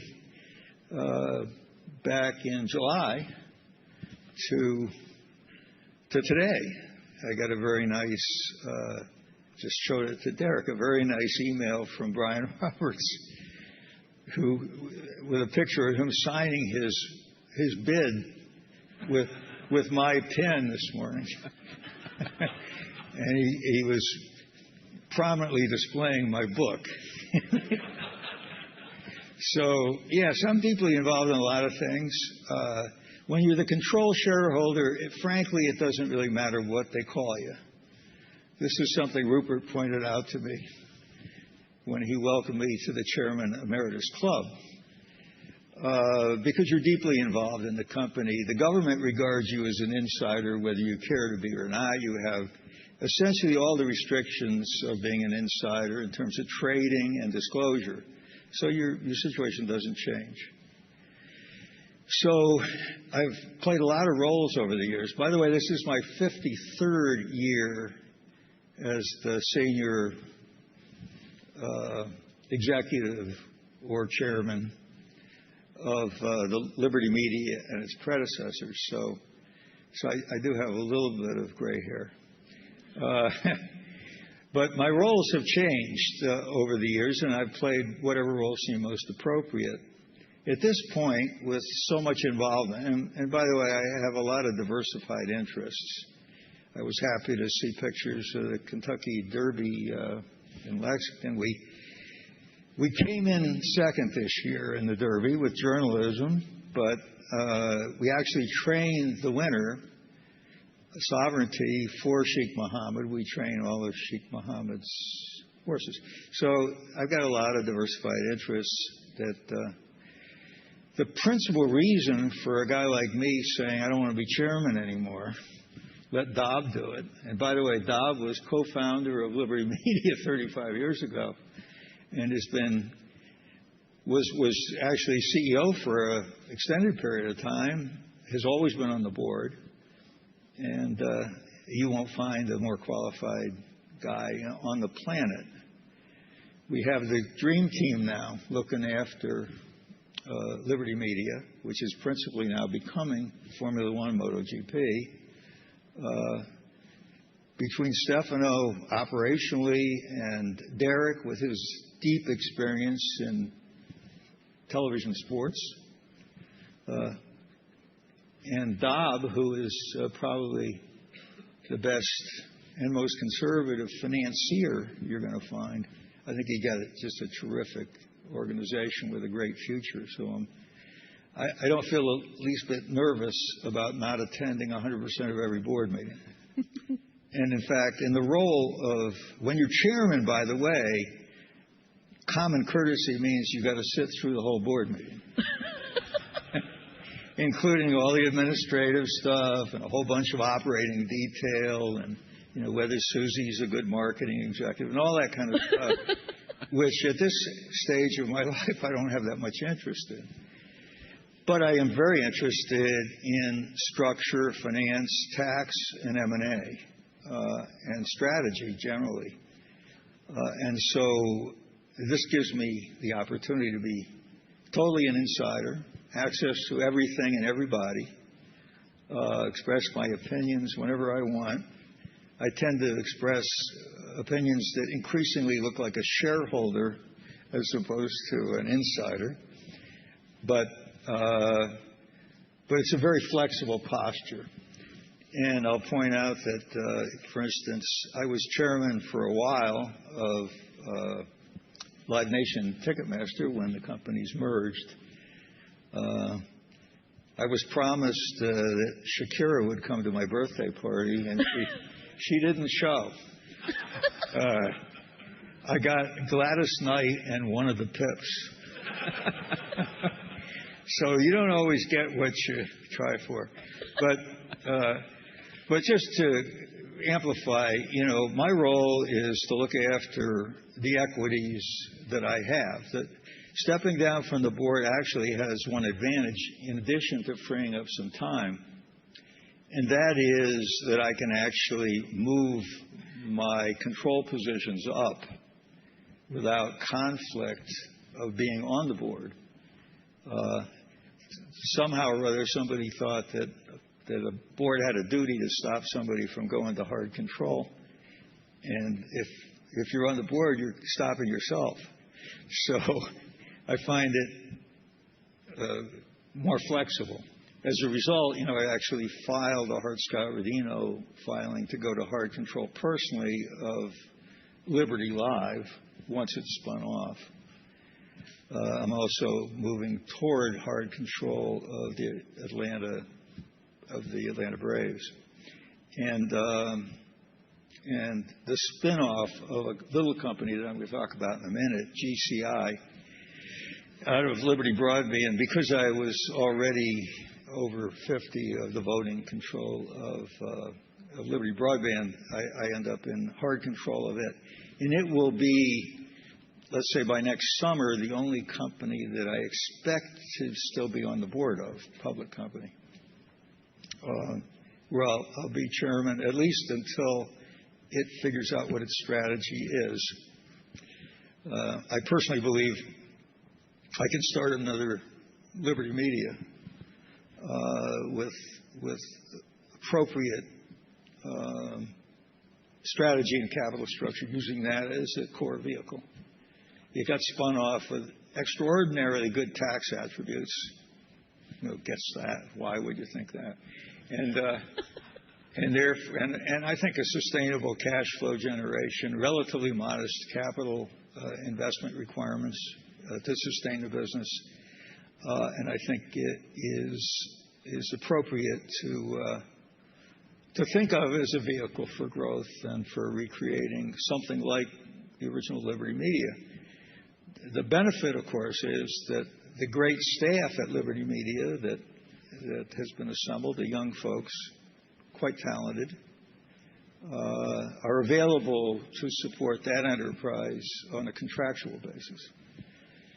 And I've asked some close friends of mine to be involved.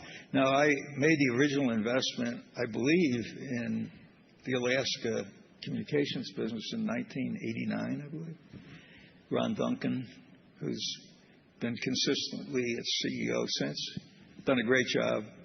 It does a wonderful job for the state of Alaska. It's not like most companies. It doesn't face multiple competitors in every aspect of its business. It's a duopoly, really, in the cellular business in the larger towns. And it's a virtual monopoly in terms of the terrestrial broadband business. So it's a little different than what you see under a lot of stress in terms of the average cable company right now, or old cable company. So that differentiates it. But using my thesis that you can do well by accumulating undervalued assets, sheltering their taxes, appropriately managing their tax liabilities and their use of capital, I think it represents a kind of an interesting opportunity for me and for anybody else who chooses to come along. We've announced a rights offering where we're going to raise $300 million of new equity. It's not an over-levered business. It's only levered about 2.7 times with pretty good debt. So I'm setting it up basically to be able to do deals and grow. And I personally am backstopping the $300 million rights offering. So we'll see what happens. It's an interesting thing. Of course, today, Warner Brothers gets its bids. Very interesting, topical thing. Generally speaking, the old industry, which I'm still pretty involved in, whether it's Charter, indirectly through broadband, or Liberty Global, or Liberty Latin America, or Sunrise in Switzerland, or I'm even a shareholder in Comcast, believe it or not. Those businesses are facing a lot of headwinds ever since network neutrality was proclaimed as the policy, which then became essentially the global policy. It would be a little bit for our industry like Walmart being told that they have to build shelves in their stores for their competitor, but they're not allowed to know what's sold on the shelves nor participate in the economics of those sales.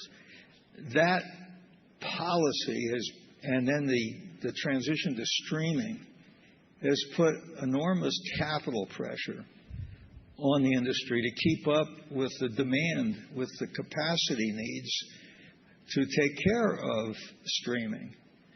Simultaneously, we've seen this transition in the broadcast mode. It takes one channel to distribute an NFL game nationally, one channel. Whether it's a streaming channel or a linear channel or an MPEG channel or an IP channel, one channel. When big tech decides to take a live event and convert it to streaming, then it takes one channel per household, per viewer, per TV set, basically. So, for instance, 40 or 50 million channels to accommodate the streaming of an NFL game for which the industry does not get paid. The industry had traditionally participated in the economics of the broadcast of these things, but does not participate in the economics of the streaming unless it can charge its end consumer for connectivity. And in that regard, it's pretty much one size fits all.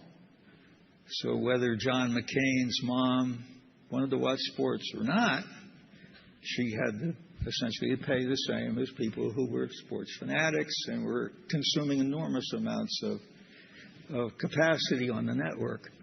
That capacity pressure, combined then with probably cheap financing available when rates were cut to stimulate the economy after the financial crisis, led to a lot of speculative investing in the business. So people, I know were going to ask me, perhaps, do I see a place for this to go? Obviously, consolidation reduces competition and reduces CapEx, and therefore is one thing that will start to reconcile this.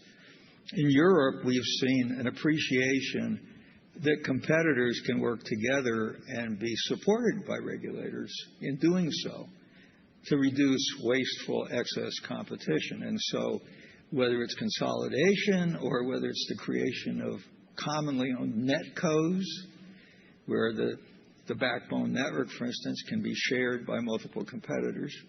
This is not uncommon in the cellular side, where the sharing of towers has been a big capital saver.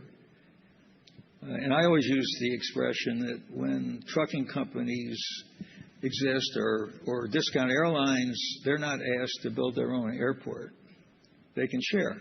And the same thing with truckers. So I think enlightened regulators may be able to help and address the excess capital that the current environment is forcing to be spent. Capital intensity. Great example would be Charter when Tom Rutledge announced that their capital intensity would be dropping from roughly 20% of revenue spent on CapEx down to, he believed, 14 or lower over the next couple of years. The stock rallied from roughly $300 to $800. Direct equity response to predicted growing free cash flow. When they started on a program of rebuilding their network and building out their low density, their stock went from 800. Today it's under 200. Not great. Okay. So the market is very sensitive to levered free cash flow and the trends thereof, and therefore how free capital, what do they do with what their levered free cash flow, what are they going to do with it? And then, of course, in Charter's case, they had a very consistent program of redeeming their own shares, buybacks, which I think, as I said earlier, is great if you have a core group that wants to continue to own the asset.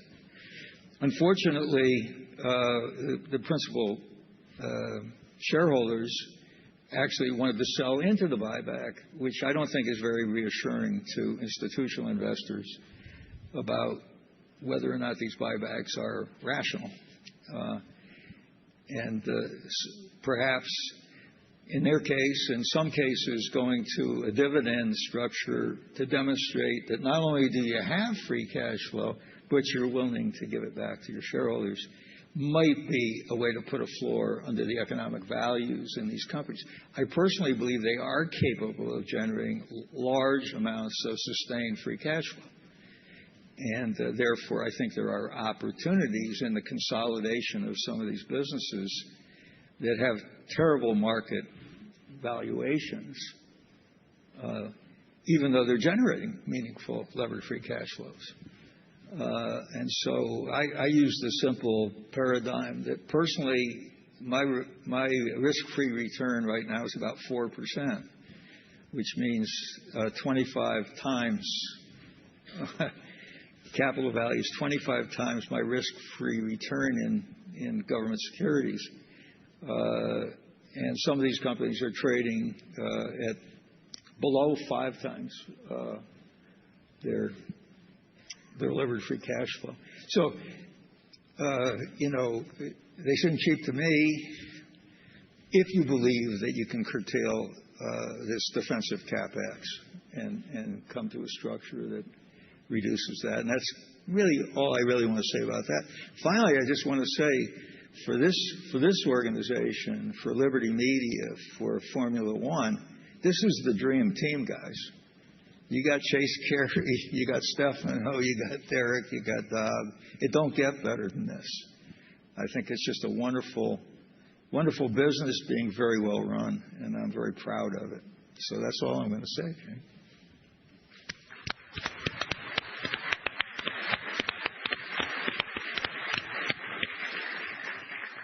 John said if he spoke, then maybe that would alleviate all the questions. If he would cover everything. I said I doubt that's the case. So just logistically, we have some mic runners in the room. What we're going to do is I'll call on you, just if you don't mind waiting for a mic before you ask your question. And then just so you know, we're here on stage, but we do have Stefano, we have Carmelo and MotoGP management, other members of management in the audience who can chime in as well. I was going to start in advance, but I think I'm actually going to go right to audience questions. So we'll start in the front row here with Kutgun, if we can. Thank you.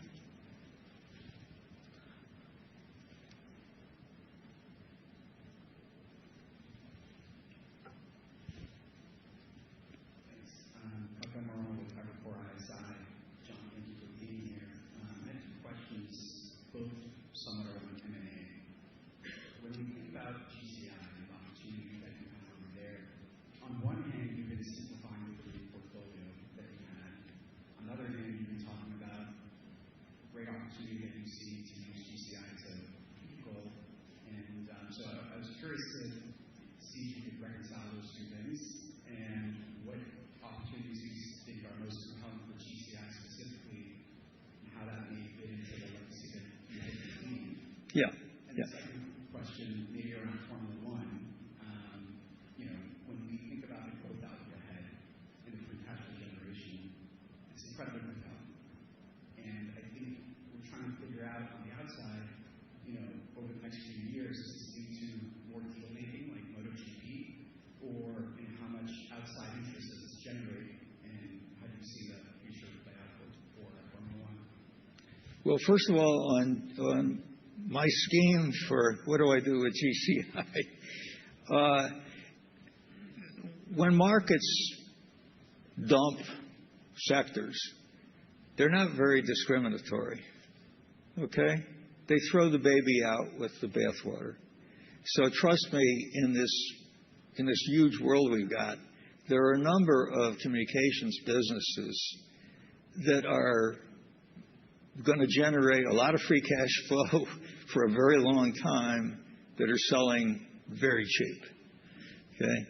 And so the goal is to find those, be selective, own enough of them that when you shrink them, you're just driving up your own economics. Okay? Same model.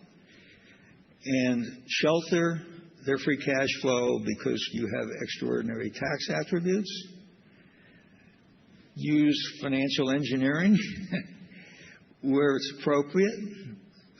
When we created the spin-off vehicle, GCIL, we did it in the state of Nevada, which has much more flexible charter governance than Delaware.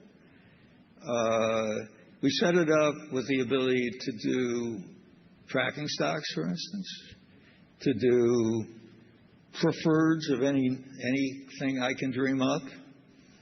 I might point out the first Liberty Media, when we first created it, was because we didn't think we were getting appropriate valuation on miscellaneous assets. We threw them into an entity called Liberty Media.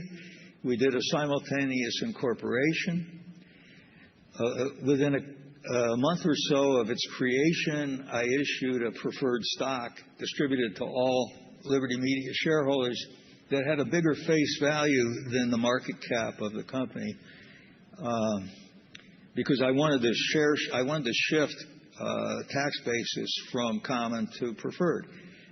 And then those people who wanted to recover their tax basis, like me, could sell the preferred, recover the capital, and go forward with an equity that was more levered, but without a risky type of leverage, because the preferreds were very soft and very flexible. And so it was a little financial engineering, but it was very important to effectively, in one transaction, double the value of the common equity, which effectively happened. So, financial engineering in some situations is important, and the flexibility to do so is important. So that's kind of the way I look at it. So I look at opportunities in a space that I'm familiar with. If you can't find them in a space you're familiar with, you look at tangential synergies where your tax attributes, your financial attributes, your timing, you can be purely opportunistic. I mean, what the hell did we know about satellite radio when Sirius became an opportunity, for instance? So being opportunistic, making sure you got flexibility and currency to be able to take advantage of opportunities when they present themselves. I think so. Timing is a very important thing. I think that's the way I see it as an opportunity, because I've got some pretty smart staff members over at LMC. The other thing you have to understand about LMC, they were saying grace and have been saying grace, that staff, over a number of public companies that LMC had nothing to do with, right? On a contractual basis. So as a practical matter, the Liberty staff has been running everything from Sirius to Liberty Broadband and so on. I mean, companies in which they had nothing to do with, except me, because I was the control shareholder. So, and they get paid, and the auditors look at the numbers and everything. So it's a way to be very more efficient. You can have higher quality folks that you couldn't afford in a small enterprise, but you can take part of their time, and therefore you can be more creative. So that's kind of it. I think I've told Derek from day one that his biggest challenge is what to do with all the cash that he's going to generate. This becomes a very real issue. How do you grow a business like this that is about as perfect a business as you can find? How do you make it bigger? Is there going to be an M&A opportunity?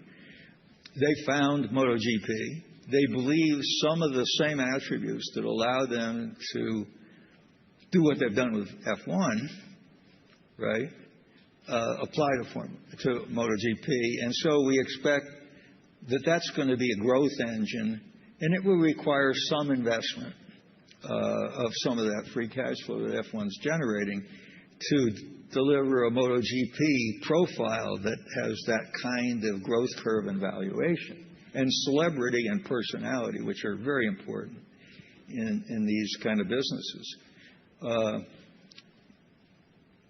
The other thing that you can point to is there's just a lot of touch points in a business like F1 that you can improve your performance by incremental investment. Those usually have very high returns. And so you're always looking at the edge of a little money over here, a little money over there will have a really good result because of all the synergistic relationship that you're creating. So you constantly are looking for those synergistic relationships that can have, on the margin, great returns. Now, the one thing I should mention is, if you look at the business strategy, for instance, of Live Nation, which, frankly, Michael Rapino has done a fabulous job. I'm a huge fan of Michael's. He has a strategy that is synergistic for him, for his business, in about 3 different ways. And that's the strategy of looking at the world and the underserved nature of many countries and regions in terms of what he supplies, which is concert entertainment. And he's out there building or buying venues which have exceptional financial returns. These are real estate investments with exceptional financial returns because of his ability to fill them up with talent and audiences, and sell the tickets and sell the soft drinks and so he's essentially built in this incremental growth engine that's global. So to some degree, it's out of the reach of U.S. regulators. But if you think about valuations, the kind of real estate asset he has as a spun-off REIT down the road, will have wonderful economic capitalization. So, these businesses are sort of looking, bright management's looking for synergistic opportunities, and that's, the management team at F1 has that challenge. Now, in the short run, just getting the debt leverage to where they want it, that's going to take a year, I think, maybe a little more. You should ask this question to Derek. I'll turn it over to him because this is really the number one question. You got a company that's trading at a 30 multiple of EBITDA or 28 multiple of EBITDA. How do you sustain it? How do you grow it? And what do you do if you're a cash generator that enhances that instead of undermines it? Well, on that point, John, I would point to probably a couple examples. One is actually right here in Las Vegas, right? And I'm going to caveat this and say, do not take this as a signal that we're going to go self-promote in other locations. But look, what we built here in Vegas, and I see Renee here. Renee spent several years of her life doing this. Is an ecosystem for F1 and for new partners to have come in that probably without Vegas they wouldn't have done. So if you look beyond sort of what happens here on the direct revenues attached to being here in Vegas. I think the sponsors and some of the other partners who have come in, because we have Vegas on the map, we had to do that. And having the capital and the firepower to do that allowed us to capitalize on that opportunity. See Stefano's here. Stefano has a great team. They've got some, really creative folks thinking of new ways to invest and ultimately drive growth and drive revenue. Stefano also has a great CFO who's pretty much a hard ass. So they're going to have that right balance on making sure that we're disciplined in how we do this. And then you look at MotoGP, which is frankly, almost a clean canvas in some ways. There's the teams at F1, as I showed earlier. Those guys are now well capitalized. I think they're all investing in the sport.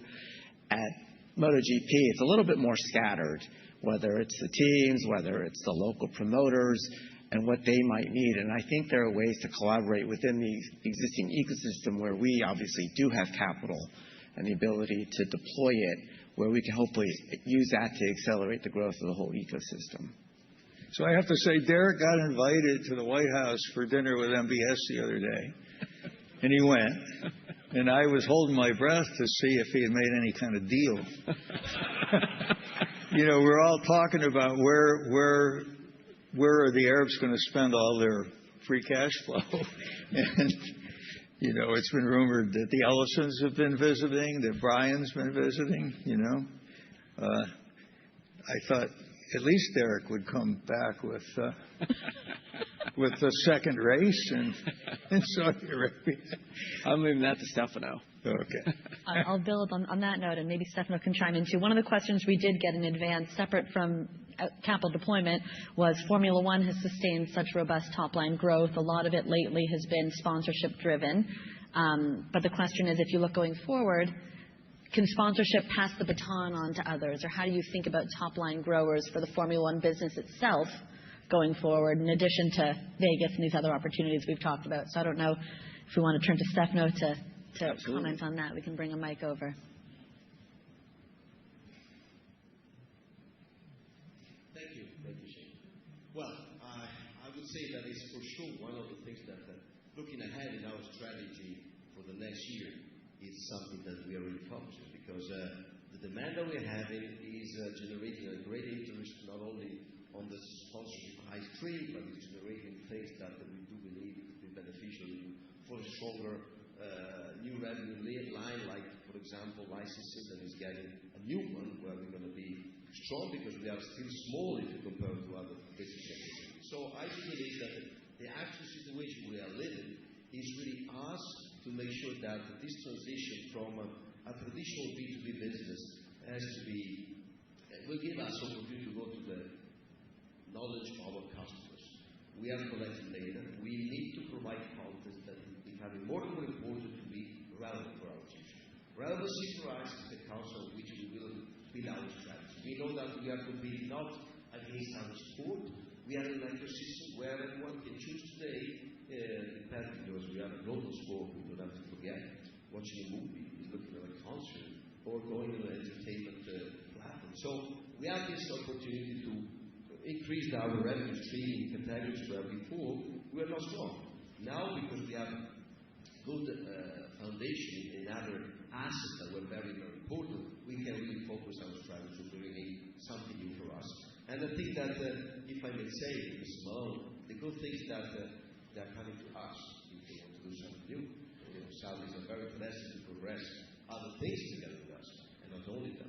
We have the privilege of having a lot of relations with the government, and we don't want to be political at all, but because they see the benefit for the country, for the community, developing the business together with Formula One. So I think that in terms of social relevancy, this is an aspect that is not trivial. It's very, very important.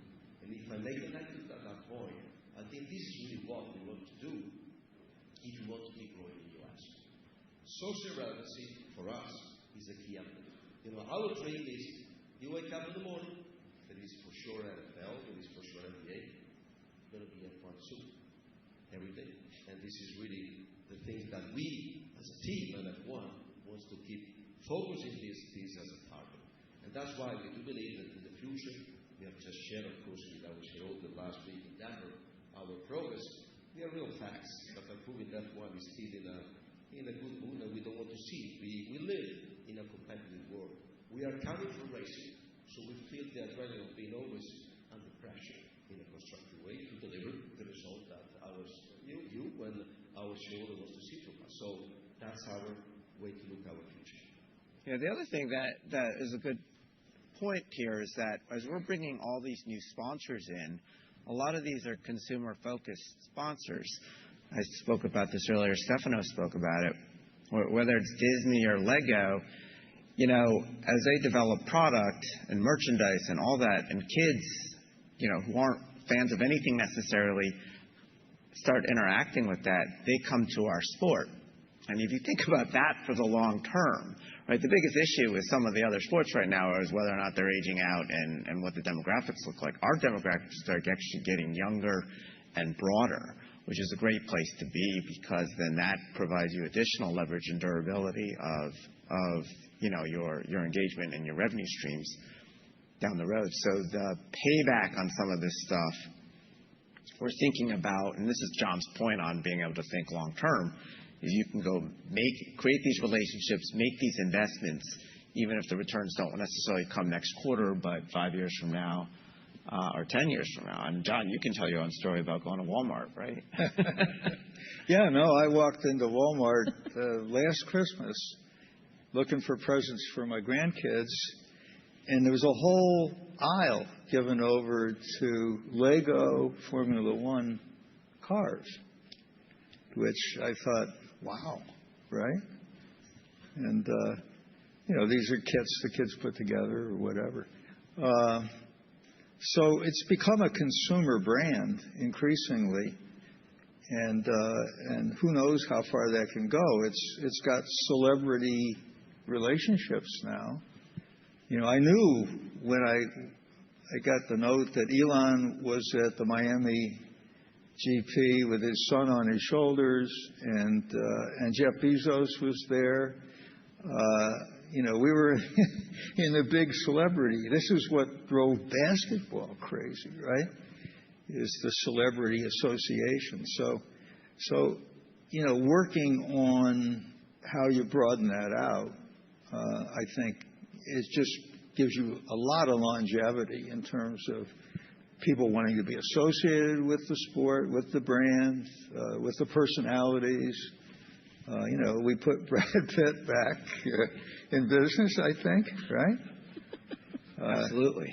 Incidentally, we had a little inside the family joke here for the last week or so, which is HBO going to have the television rights for this drama that's going on right now about the future of Warner Bros. And said, well, David, who's going to play Zaslav, right, in this? And David said, for sure, Tom Cruise. Right. So I asked him, was I going to be represented in this? And they said, yeah, John, you're going to be represented by an AI-generated young Clint Eastwood. So I thought, okay, I'm in the big leagues now. But no, I mean, who knows what's going to happen here? This is showbiz, right? I did want to come back and say, when I talked a little bit about what's happening in the old converged connectivity business, a good example would be what Liberty Global was able to do with Switzerland, where carving out the Swiss business, which is wired and wireless, it's a duopoly for the most part in Switzerland, with a government partially owned incumbent called Swisscom. But they were able to reach an agreement where they had access to Swisscom's fiber build so that you wouldn't get duplicate network build. That gave us a much more rational capital intensity, somewhere around 12%. And with that, the free cash flow characteristics look much more attractive off into the future. and we were able to create a Swiss-traded connectivity business, telecom business, that's trading somewhere around a 7.5 multiple of EBITDA. Now, that ain't like it used to be, but it's a hell of a lot better than the 4.4 times that Comcast trades at, right? So yes, if you can reduce capital intensity on a sustained basis, these businesses become very attractive. The margins in the business, which investors usually want to look at, are quite high. It's not unusual for a cable company to be 45 or 50% margins. So, it is a capital-intensive game, but if the cost of capital can be controlled and the magnitude of capital can be controlled, it can be quite remunerative to own equity in these vehicles. And we'll see. But like I say, each market could well be a bit different. In the UK, the government's encouraging the collapse and purchase of these overbuilders, these fiber overbuilders, which have been very disruptive to the economics of the business. As that process rolls forward and you end up with back scratches between BT and us on fiber, so we're not overbuilding each other, we're basically sharing, the economics improves quite a bit. So, never say never. There is hope. And I think these businesses will turn out to be slow-growing utilities over time with rationalized capital structures. We'll go to Peter Supino if we can in the next one. In the back, right next to you, Trace. Thank you. John, Peter Supino with Wolfe Research. I wanted to ask a question of the intersection of, John, your knowledge of network technology and economics. In the last 5 years, the supply side of residential broadband, I think we can all agree, has deteriorated because of fixed wireless, now around the edges, low Earth orbit satellites, and of course the fiber expansion. So my question is, do you believe that 5-10 years from now, this segment of the market led by fixed wireless, which is lower capacity, lower speed, but well-priced and well-bundled with mobility, is going to be a really important segment of the market, or is this like DSL and it will be passed by bandwidth demand over time? It will become less technologically relevant to patients. Thank you. Well, it's kind of almost a race condition. In other words, will capacity requirements to fully enjoy the realm of streamed things like sports, can that be handled by fixed wireless? Can it be hired by low Earth orbit satellites in a competitive way? Now, it's interesting. In the U.S., we have not seen the industry go to flanker brands. Europe, there's flanker brands on both wired and wireless pretty much in every market by every major player. And they're trying to accomplish this question of lower priced, lower features to the consumer. And it's been pretty successful in terms of stabilizing the market.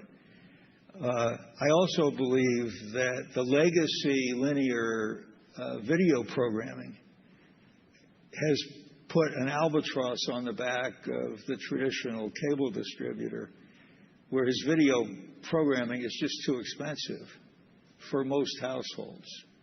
And so you've seen a lot of attrition that is really driven almost by the television cost as opposed to the connectivity offering.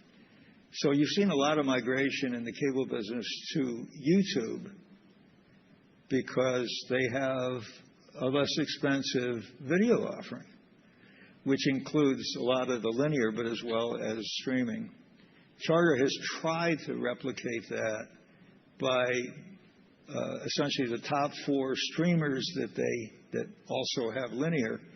They've done a bundle where essentially they include the ad-supported streams in with their linear bundle. They haven't cut the price, but they've added more service to it. And the churn at Charter has dropped quite remarkably in the last quarter. I'm not here to make a commercial for Charter, but the reality is that I think how they handle the television side of the business is an important ingredient, that it represents something that consumers find to be too expensive relative to the value, and that's why you're seeing so much attrition in the video side of the offering, in the video bundle. And a lot of people are using that as an opportunity to switch over to a different transport at the same time. So, if you go from, say, Comcast Xfinity full bundle, where you got 4 TV sets in your house, and you switch over to YouTube for the video and T-Mobile fixed wireless for connectivity, you save a lot of money. And so it's compounded by the video component right now. And I think probably that will get rationalized in terms of that differential over time. The cable guys are stuck by long-term video contracts, and they're all trying to, as we just saw with the Disney thing with YouTube, they're all trying to rationalize their video packages to get closer to value offered from cost, to basically make it a better deal for the consumer. And this stickiness, if you want to call it that, it's very interesting. You could scratch your head and say, why did, when AT&T owned Time Warner, why did they try to do CNN Plus as a streaming service? And why couldn't it include CNN? Well, the answer is long-term contracts that create lack of spontaneity or flexibility in terms of the offerings and how they're priced. So a lot of these things are just going to have to work their way out because of the contractual terms. For instance, when we did the Time Warner deal, when Discovery went together with Time Warner, we assumed that we would launch an HBO stream in Europe quickly. Well, it turned out that a lot of the programming was tied up for extended periods of time and couldn't be unwound. And so how do you launch a service if you don't have any content? So a lot of this delayed gratification, this most recent growth spurt, let's call it, in HBO streaming, is primarily because content is becoming available, coming off contract. The biggest would be the contract with Sky in England, Germany, and Italy, and including Austria and Switzerland, where we just couldn't launch a service because Sky had the principal programming tied up. Now it's coming off contract, and you're going to see quite a bit of growth. So a lot of these things that you say it's common sense, why aren't they doing this? The answer is they can't. They got a contract that says they won't. And to uncommit to, say, 5,000 cable distributors where you have exclusivity agreements, right? It's just not doable. You're just going to have to wait the contract out. And I think that's been kind of frustrating on the media side, on the content side, that they haven't been able to optimize against the new consumer demands because their content is contractually committed for extended periods of time. I guess David Joyce here in the third row. Thank you. David Joyce with Seaport. In thinking of applying the Liberty and Formula One playbook to MotoGP, what should we be expecting in terms of the cadence of margin expansion? given the synergies, but also the constraints from the Comfort Agreement? Can you repeat that? Margins? For MotoGP's, for applying the F1 playbook at MotoGP, how should they think about ongoing margins, growth opportunities, et cetera? Yeah, look, I think, there's an investment phase we've talked about already, not necessarily a stair step, but as we are bringing MotoGP up to speed and trying to take advantage of all the things we did at Formula One, requires some investment. We talked about sort of the commercial team and elements of that. So in the near term, I think you'll see that. But given the nature of our deals with the teams and the structure of that, as we continue to drive further revenue growth, the hope would be that we do see that margin expansion. And you've seen quite a bit of interest in investment in teams in MotoGP. Absolutely. Since we announced the deal, right? Yeah, very much so. Which I think, I mean, a whole nother point, but we talked about Liberty bringing that interest, our involvement in MotoGP, bringing interest from other strategics or other financial guys who want to come into the sport, which will only help because just like on the F1 side where you see the teams like McLaren and Ferrari and Mercedes really investing into it and promoting and marketing and all that sort of stuff, they're on their own sort of trying to bring in their own sponsors, but it does help the sport. And I think we're going to see similar activity on the MotoGP side, which will again accrue benefit to the entire MotoGP ecosystem. Particularly if you can bring celebrity into ownership of teams. John's hot on this celebrity thing. Well, that's what it is. I think that's what Chase Carey told me about it. He said, "This is really celebrity." Well, that's why we bring Chase back to races because Chase is a celebrity. Mark Robichaux in the back. I see you there. Currently unemployed bookender. John, if you compare it, step off the stage, literally and figuratively. You talked a lot about gratitude in the book, and I just wondered from 1973, the way investors have lined up behind you all the way to today, you would like to just share your thoughts on the gratitude you had. Yeah, no, it's been a wonderful, what is it, a wonderful life?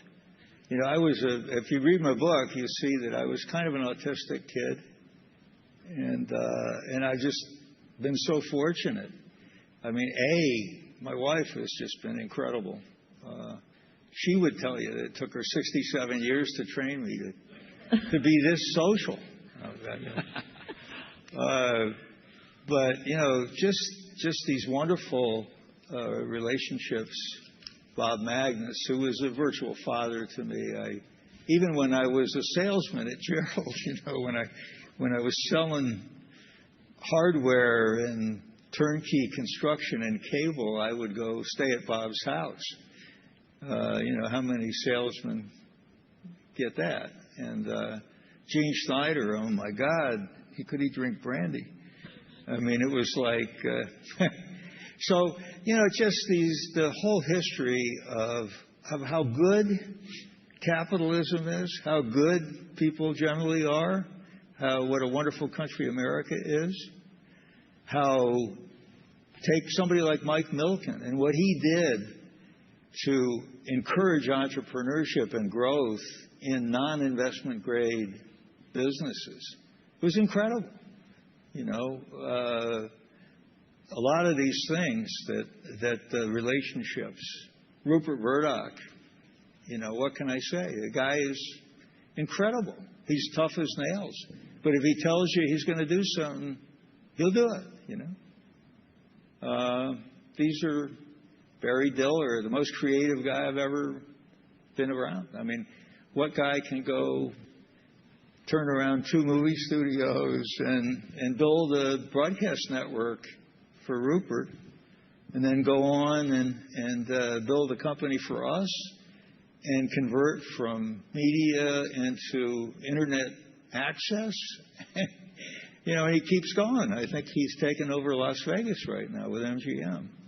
I mean, personalities, Ted Turner, it's been a wonderful life. I have to say, my experiences have all been, Even Sumner Redstone was, he sued me for $3 billion personally to get us to back out of the fight for Paramount, the original fight for Paramount, which, by the way, created the CVR, which we may see come back into existence in this current. It would be very interesting because it would be CVR revisited. But even Sumner Redstone, I ended up buying all of his cable businesses for TCI.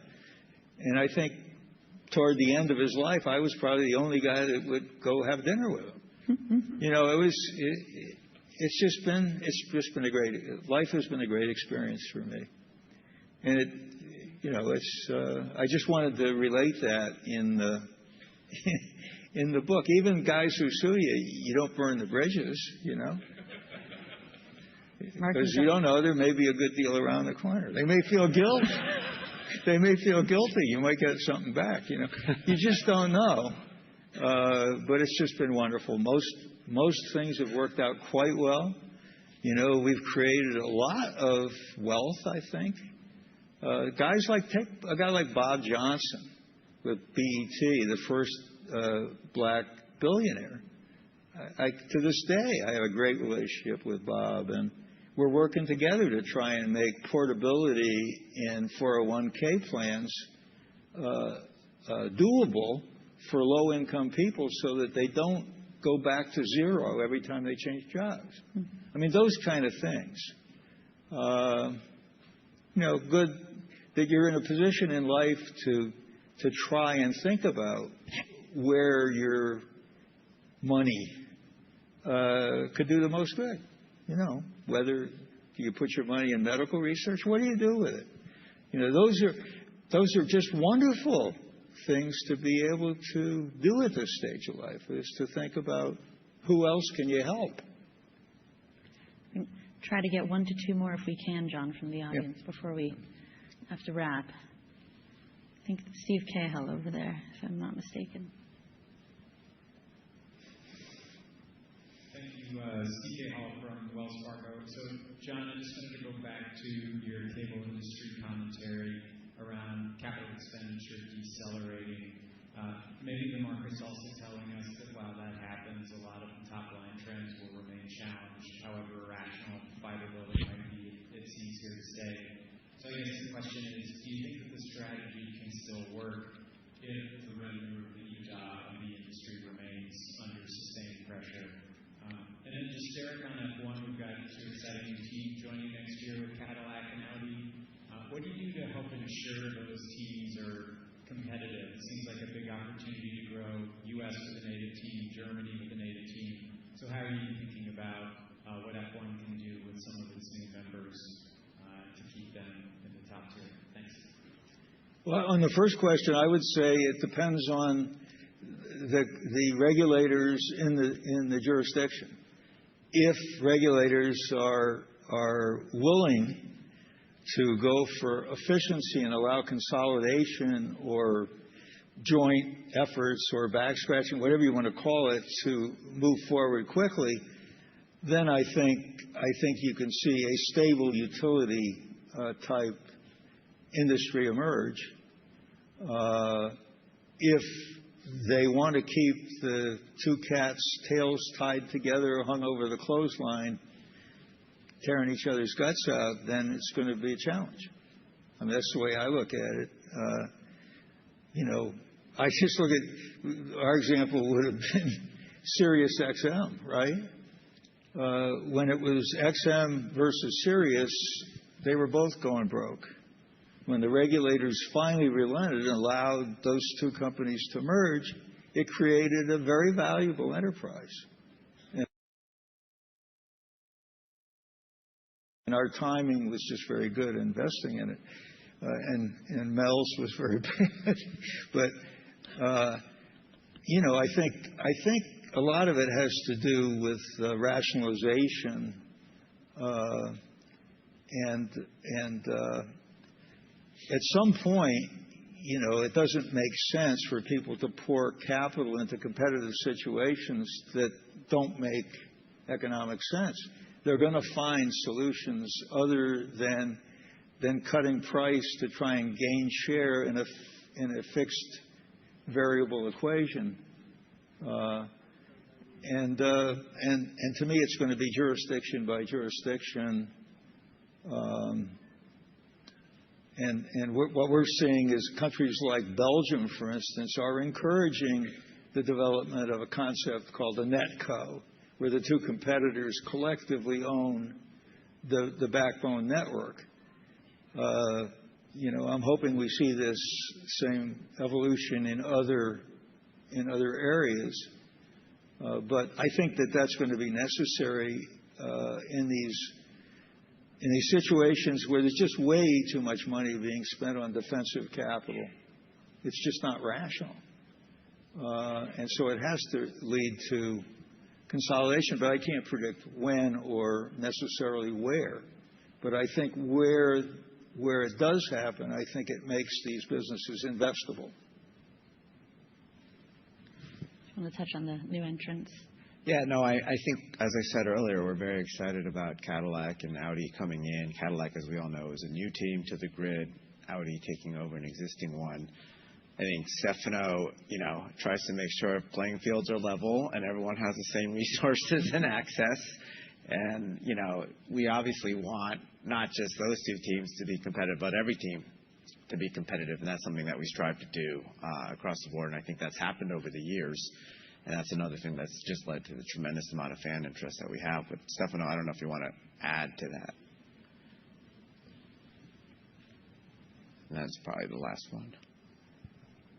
Thank you, Derek. I think that, as you said, our goal is to make sure that the conditions to attract, in this case, we manufacture, we think that would be beneficial, also for us. If you think what Audi has announced in this moment where the big industry of automotive in all over the world are suffering, and they're coming to invest in one, that means that we are offering the right platform in terms of technology. It is sustainable to the center of the project that we mentioned.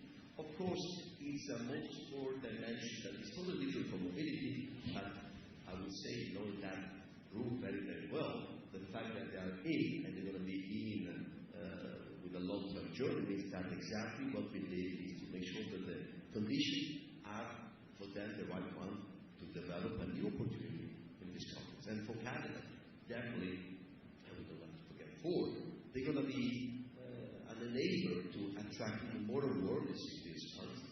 Definitely, you're going to see already this weekend in Las Vegas, despite Canada is not there yet, have invested a lot. They want to promote the brand, they want to promote Formula One. So that's really our focus. And as Derek says, for us, it's a new era. It's a new opportunity to make sure that all the teams we play fairly together, and if there will be gaps that we have today, there are rules that allow the teams to be fast in getting back to the competitive team itself. But it's really great to see in this moment where automotive industry is in a big crisis, that everyone wants to be part of us. That's really an incredible thing that we need to keep focusing, because it's an opportunity for them, and it's an opportunity for us to go to business all around the world. Great. I think, unfortunately, we've reached time, so we thank you all for joining for Investor. I'll turn it to Derek for some closing comments. Yeah, just a few words to close. First of all, thank you all for coming and taking the time to do this. Hopefully you found it helpful and informative. I want to say thank you to Stefano and Carmelo and their teams, Brian, for their presentations today. We have members of our board here. Thank you guys very much. Also to the broader Liberty Media team. I mean, it takes a lot to put something like this on. And I think that everyone's been working hard, so thank you all very much. I thank the LPGP team here in Vegas for what they're going to put on this weekend. And specifically, I'd like to thank Shane, as we already have, but one more time for all of her contributions.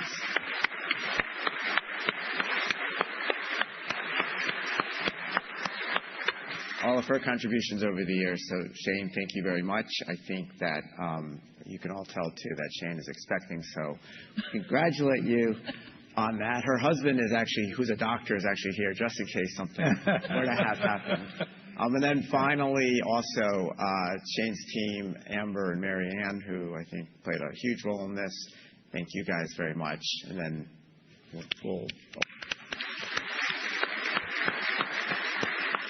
And then finally, I want to thank John for taking time out of his schedule. John only travels as a day trip these days. He's not allowed to go overnight. So that's it. So we appreciate getting one of your slots this year and having you come do this. But then I think more importantly, as everyone here in the audience knows, John has obviously been a leader, an innovator, a titan of industry. I think multiple industries, whether it's media, sports, cable, telecom, commerce, horse racing, hotels in Ireland, and a master conservationist too. So, John, for all of your contributions, not only to Liberty and to all of us here, I think, but our global industry in general, it's been great having you, and thank you for coming today. Thank you, Derek.